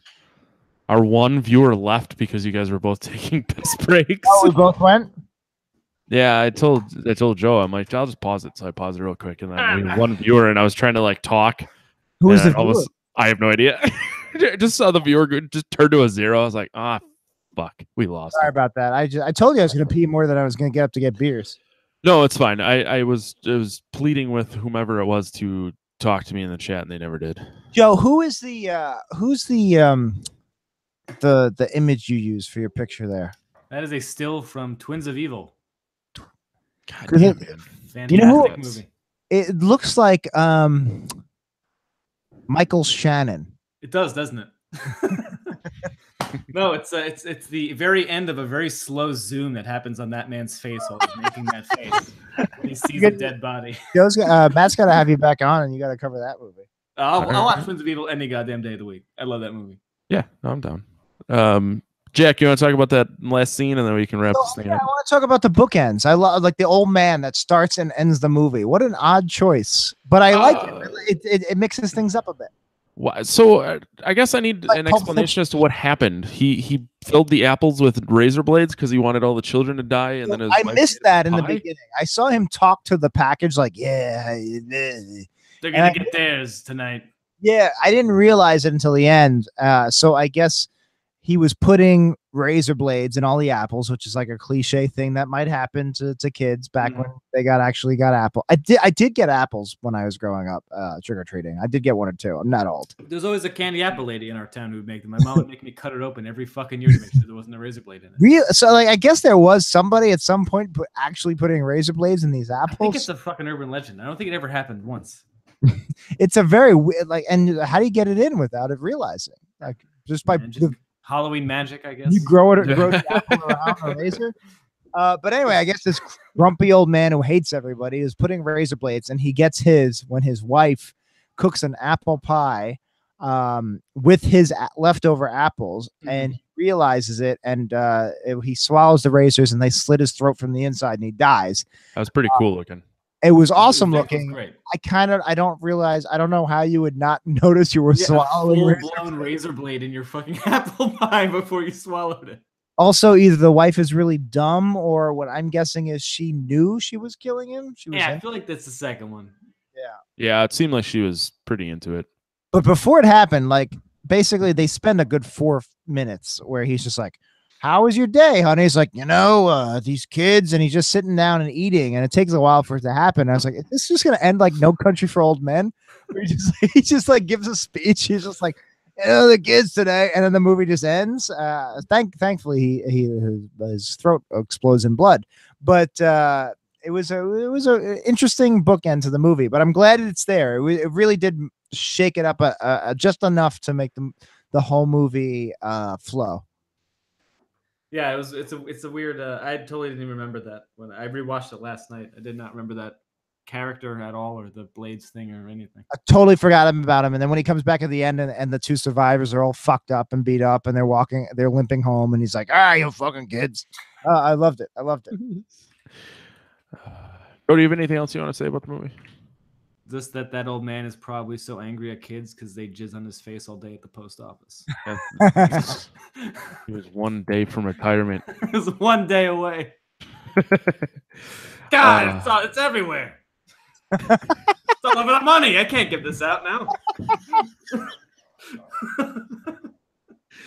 Oh man, he'll have to run it through a dumpster bank so that it's tax exempt.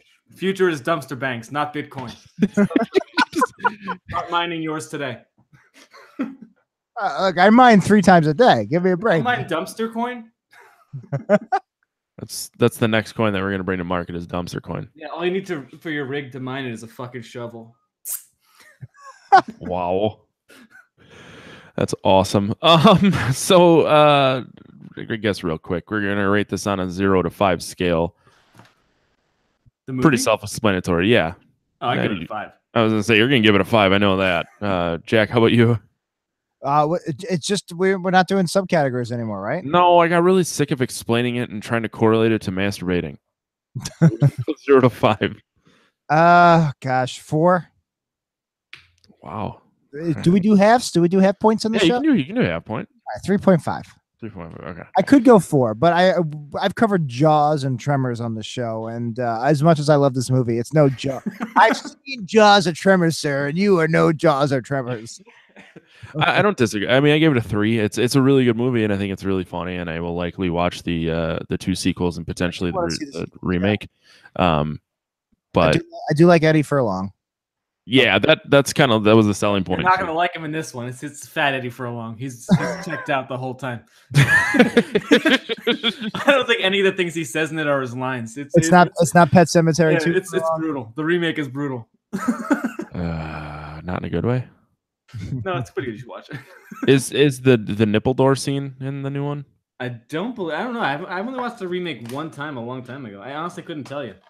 What if I made a movie called Night of the Damon, and it's just about they go to Matt Damon. Matt Damon. They just go to Matt Damon's house. I will give you $100. Matt Damon probably won't do it because his career is doing all right, but maybe Johnny Damon? I don't know. Maybe we'll do Johnny Damon. I'll give you $200 now. I don't remember where we were. We've all ranked it. What did you rank it, Matt? I gave it a 3. I'm also trying to download the new Night of the Demons. I might as well just get 2 and 3 while I'm in here. 3 is fantastic. You will not be disappointed. You can contact us by leaving us a voicemail at 805-328-3966. You can email the show at pod@gncast.com. You can leave us a message on our website too. You can follow the show on Twitter, Facebook, and Instagram at Podcast of Terror. Jack, how did you just complete a workout? Oh man. So most of my workout, like when I hit my calorie counts for the day or whatever it is, I'm either taking a shit or drinking a beer. So that's usually when I hit my 500 calories for the day. It's nice to see that you are most strenuous while pushing out a real rough one. You can subscribe to this podcast via iTunes, Stitcher, Google Play, or any of your favorite podcatchers. Leave us feedback, please. You can also go to bit.ly/potreview, write a review there. Matt, I would love for you to record a Micro Machines commercial one day where you just get every word wrong. It's like, remember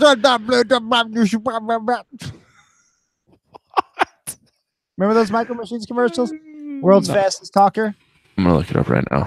He was on. He played a substitute on Saved by the Bell. He was yeah, the record holder, Mr. Testaverde. He was a record holder for the fastest talker in the world, and he did all the Micro Machines, and he did a bunch of commercials. And he was the world's fastest talker. This one. And now with a totally terrific town. The new Micro Machine Super City Toolbox playset. Closed, it's a mild matter toolbox. Open, it's a Micro Machine USA. Cruise your mini Micro Machine vehicles, planes, and boats to the police station, the marina, the mini motorcycle repair shop, the gas station, the construction office, work, the real working drawbridge, highway, passenger ramp, and garage doors. Or take a Micro Machine flying machine in for a landing. Phew, this place has it all. The new Micro Machine Super City Toolbox playset from Galoob. The one It's fast, I guess. Yeah, I mean, Fastest? I don't know. But you were pretty. You were faster just now. You just didn't get any of the words right. They were all just. No, you don't have to get the words right if you get the cadence right. That's all that matters. All subscription options links can be found at gncast.com/subscribe. Finally, you can join us on Facebook and other Galactic Network. I got them all right that time. That was impressive. Thank you. Thank you. I've only done this like 137 times. I still can't fucking get it right. You can, if you want to give us money without giving us money, go to amazon.podcastterror.com. Shop like you normally would. I stole that from Jack. Yeah, I mean, if you'd rather go to my Amazon, that's fine too. Amazon.wepodcast.com. Yeah, we'll find out who you like more. I don't have one, so I'm no, but you should check out Joe's films on Adult Swim. Yeah, well, we're getting there. Joe, where can people find absolutely everything you've ever done in your entire life? On Vimeo. Just search my name; it'll come up. And then now, there will be a spelling of Joe's name, which I literally spent all week practicing, so I wouldn't say it wrong. I have successfully avoided saying it. My last name? Yeah, I had to ask Jack how to say it because I didn't want to say it wrong. One time we had a girl on our show. Her name was spelled Deana. Deana? Yep. Deanna? That's what I said. And she goes, no, Dina. Yeah, it's definitely Dina. I was like, well, you know what? I'm sorry. It could have really gone either way. Deanna has 2 N's. But still, it could be Deanna. Fair. Could have been Deanna. Yeah. It's Joseph Origlieri. Origlieri. Yeah, Jack did phonetically Mario. spell it. It's me, Mario. Thank you for saying Mario correctly. Well, that's how he says it. Yeah, you can find all my shit on Vimeo. I've recently making short animations on my computer. It's all me talking in a closet. So if you want to see that, go on my Vimeo. Do like 30-second animations. I do all the voices. I draw it. It's a great time. I highly recommend. That should take you to draw like a 30-second video. I tried to hold myself to 7 days for each one. Some of them I finished in 5. How much time are you spending on each one of these? Like 12 hours a day for 7 days. God damn. When I wasn't working, so. Oh, that makes sense. Now I'm working, so I haven't made one in a while. But fair enough. God, this is why I don't like to freelance. This is what happens. Yeah, I don't blame you. Jack, you've been here 14 times, but I guess is this really my 14th time? No. I will give me 2 seconds while you tell people where they can find you and your podcast. My Twitter is at Jackie No Breaks. My podcast has been hiatus on for a while. We've got 4 episodes in the bag. We'll come back at some point. But it's you can find all of my podcasts at wepodcast.com. That's weepodcast.com. You can follow my Worst Episode Ever Studios, We Studios. You can follow us on Patreon. We should be releasing an exclusive video to just our Patreon listeners in the next day or so, if it's not already out. But yeah, wepodcast.com, wepodcast.com, and Worst Episode Pod is the Twitter for my Simpsons podcast, Worst Episode Ever. And I'm at Jackie No Breaks. And I like hosting, but I like filling in for Corey or Matt when they're not here. So feel free to listen to my podcast at Terrace. This is my home away from home. Holy shit, this is the 7th time you've been on. My 7th? Yeah. Oh, no. This is number 8. Oh man! Oh, number 8. I'm like your John Goodman. I'm like your Alec Baldwin. You really are. And you want to take a stab in the dark at how many times I've been on your shows? I think I could tell you. No, it's pretty easy. It's just this many. No, it's not. Not at all. It's not at all. I've been on 90s and Worst Episode Ever 1 time each. No, you've been on both of them twice each. You've been on at least 4 shows, maybe 3. I don't think so. Yeah, I can tell. I don't really want to argue. I just wanted to give you the finger. You were on Octaween. Yeah. Or Mayoween. Mayoween. And you were on at least 2 90s percentiles. So you've been on at least 3 times. So fuck you. That's fine. It doesn't really matter. It's not going to stop me from having you on. I can tell you're never coming back on. I can tell you that. I can tell you whatever the number is. It's not going up.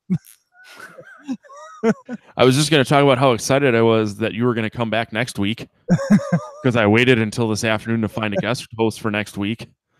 Thank you. Jack, last minute Picone over here. Hey, I said it. Cut my life into pieces. I'm Matt's last resort. Suffocation. No breathing. Don't give a fuck if I cut my arm. No, that too. That was the soundtrack to my freshman year of high school. Yeah, no, that Papa Roach, that was a big album for me when I was in high school. It's a big album. It was really good at the time. We were all fucking morons at the time. Yeah, I listen to it now and I'm like, this is not good.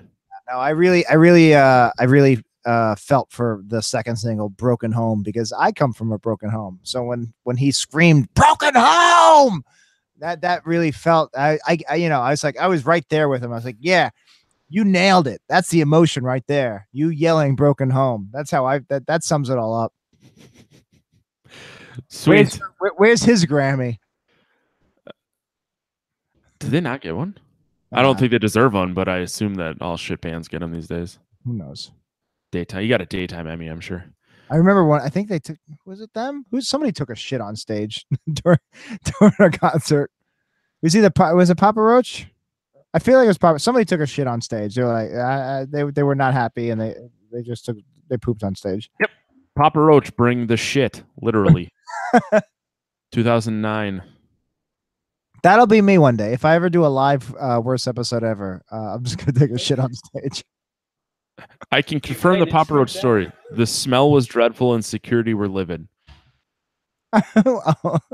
As far as I know, the guy never got caught. Stealth shit. Oh, it wasn't one of them. It was a shit by. It was No, it was someone in the crowd. Someone did a shit at the back of the mosh pit. About halfway through Papa Roach's set, everybody started commenting on how bad the smell was. I guess it was like someone had farted or something, but it was much worse. All of a sudden, there was a massive gap in the crowd, and my friend told me that someone had actually done a shit. That's impressive. If you could take a shit in the crowd and the stage can smell, and no one's even to know. Yeah, that's impressive. We had a lady. I'm assuming it's a lady, but someone like shit in the hallway at work and like just dropped the turd on the floor and walked away. Why do you assume it was a lady? Because I figured that she had to be wearing like a dress. To where she could just shit while walking and it fall out. Because how do you like drop a turd down your pant leg? You've never, all right. I've never shit in my pants. I have. In my adult life. Oh, really? Not my adult. I shit in my pants like once a year. There was a recent time I almost pooped my pants, but it was while working out, and I kind of had a feeling it was about to. I remember the first time I shit my pants as an adult. I shit my pants in a couple of times as a kid. It was about 5 years ago. I think the dog was still alive. So it was very early to moving to Bay Ridge with my girlfriend. And it was when I was working as a barista. So I had weird hours. So I remember I was home during the day. And what I used to do was like lay on the floor with my dog and watch TV while Missy would work. She would, she had like a station and she would do costume design. And I remember I had to fart and I went to fart and poop came out just a little bit. And I freaked out. It never happened to me before. I just knew within, I usually had like a good 10 seconds where I was like, all right, this might be a poop. Let me hold it back. This is the first time where I farted and poop came out and I freaked out and I told Missy right away. I'm lying on the floor. I go, Missy, I just shit myself. And she's like, oh, that's disgusting. And I was like, no, I don't know how this happened. I don't know why this happened. this should have never happened. And she's like, no, it's not a big deal. It's like, you thought you were going to fart and you pooped. It's fine. And I was like, no, this is I don't know. Like I've lost control of my own body. And I just freaked out. And she was more mad at me at the freaking out than she was at pooping on the living room floor. Huh. So that's my poop story. Real quick, your Patreon exclusive already came out. I just got the email. Oh, 5 minutes ago. Thank you, Dan. Yeah. Way to finally fucking do something, Dan. Well, he's not going to listen to this, so I know. He was waiting on me. I told him, he's like, when are you going to send me the audio we recorded 2 weeks ago? I was like, I told him I have a 2009 MacBook and it takes a long time to boot up. I have a separate fan. I don't know if you heard me before the record, but I had to tell Alexa to turn my fan off because I keep external fans on my laptop while it's running because it overheats. It's hanging in there by reseat your heat sink, bruh. I keep hoping Tim Cook is going to announce a new Mac Mini. I don't know how I'll afford it, but I'll get it. I use just sell your butt on the streets. I use my TV as my monitor and I use a wireless keyboard. I'll buy a new Mac Mini. I just want like a new Mac Mini. I don't want one that came out 5 years ago. Yeah. What happened to that MacBook Pro? Off air. We'll talk off air. No, I'll text him right now. No, text him after the show. No, I'm gonna do it right now because we still have to. Just about to have a baby. You're texting people. No, we still got to decide what movie you want to talk about next week. I think you guys should talk about Night of the Demons 3. Skip 2. Go straight to 3. I'm not opposed to it. You have to know what the movie is going to be next week. No. 3. So I have 3 potential movies it might be. Okay, then you tease all 3. And then there's a 4th where if this guest falls through, I know the one I want to talk about. So, are you bringing someone next week? I'm trying to bring you some very special guests. I mean, Joe just crushed it. So I'm trying to bring you, like, as much as I love just some me and Matt time. I've been on the show 8 fucking times. So I'm trying to bring new blood in here. So next week's 9. Yeah, so I want your listeners to get like a fresh experience. I don't want them just hearing me talk about pooping myself. If you guys want somebody to come on the show and talk about shitting themselves, I'm not lying. I shit my pants once a year. Like, legitimately. I'm not talking like Jack's like fart and a little came out. I shit my pants once a year. That's a fact. Wow. I ate really bad clams 2 years ago. It was not, it did not turn out well. I have stories upon stories about shitting my pants. Oh man, we're gonna have to do a poop episode with Joe. All right, we'll do a poop. We'll do a podcast of terror. Podcast of poop episode. Please, we'll watch Human Centipede. Yes, yes. Which, by the way, I've still never seen the second or third one. So let's watch. I've never seen the second one. I've only seen the first and the third.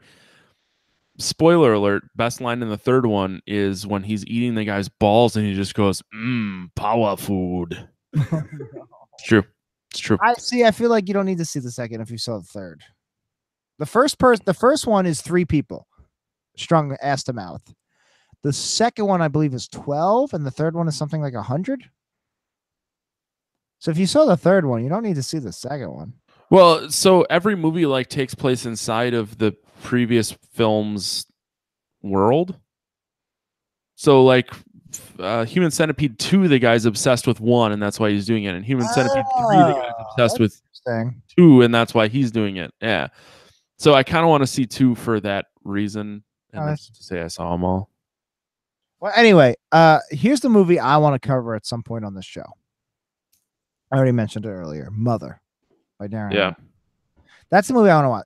My potential guests who are who know their shit, so I would love for you to have them on their show. The movies they threw out are Henry, Portrait of a Serial Killer. I don't know if you covered that already. You may have. Nope. I've seen that. That's a good one with what's his face from Walking Dead and Mallrats. Rooker, Michael Rooker.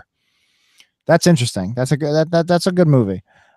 They also threw out Parents and they threw out Psycho 2, and I like the idea of doing a Psycho sequel because they're an interesting bunch of movies. You have Psycho 2, Psycho 3, and Psycho 4, and I've never seen 2, 3, or 4. We did Psycho 1 with Annie and Christina.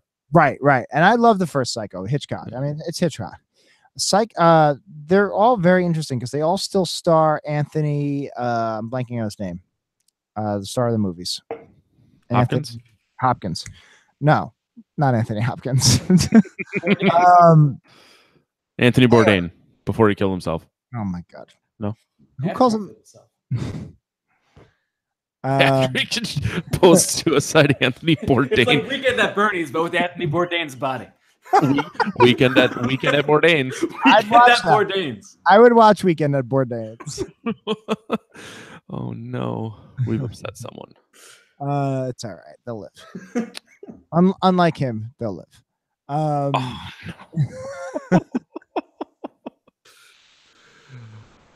no. The Psycho movies are interesting because, for one thing, they're sequels to a classic. But they do weird things to the character and the world. And Psycho 4 especially, it's called A New Beginning. I don't know what the 4th one's called, but it's prequels to it has flashbacks to him growing up with his mother, and it establishes why his mother fucked him up. And that made for TV shitty 4th movie, which co-stars CCH Pounder, who is a great actress. She was in RoboCop 3. She was in The Shield. She was great. She died of cancer about 10 years ago. Great actress. That movie was kind of either on purpose or not was the inspiration for the TV show Bates Motel, which is supposedly very good. I haven't seen it, but it's pretty much about him growing up with his mother and how he got all fucked up by her. And basically he calls into a radio DJ and he's like, here's why I'm a serial killer. So anyway, the sequels are cool. So I would be totally down for doing Psycho 2 or Psycho 3. So anyway, it might be one of those movies. If that helps. Just let me know. Whatever. All that matters is that Jack's back next week. We're gonna talk. We're gonna try and talk about a movie. There might be more people. There might be less people. Might be something completely different. It might just be you. It's just gonna be me for 45 minutes. Have you ever done a solo show with just you? Yeah, we used to do news. So we do news episodes. So there was one. It was like 7 minutes where it's just me eating soda biscuits and talking really quietly into a mic. I missed that one. You didn't miss shit. I'm sure it wasn't very good. But because it was only me, I just flew through the thing. How do you feel about the new Halloween movie? I'm very, very excited for it. It just happens to come out in like the one of the busiest weeks I have in October, so I'm not going to be able to see it right away. I like David Gordon Green. I'm excited about it, but I've heard from people who have seen it that it's like, it's just another movie. It could be mediocre as long as it's not like a complete shelf turd. I'll be happy. I love Michael Myers. I love I might even like it more. I would say I like it more than Freddy Krueger, only because I'm less familiar with Freddy Krueger. I like him. I like him differently. It's like I love all my children. I love them differently. You love all your chickens. You don't want to see any one of them get run over by your automated lawnmower. Nope. I only named one, and I only named the one because it's all black. What did you name him? Varg Gorer. I used a black metal name generator to get it. So I'm gonna get that. I'm gonna get a black chicken with corpse paint tattooed on my leg. I think you should decorate all of your chickens in Guar costumes. I don't hate it. I just don't think they would sit still. And just have like a poultry Guar. Poultry Guar. I think it's time for us to wrap this shit up. I need to eat dinner. All right. That's going to do it for another episode of the Podcast of Terror. We will talk to you guys next week. Oh, without fanfare, huh?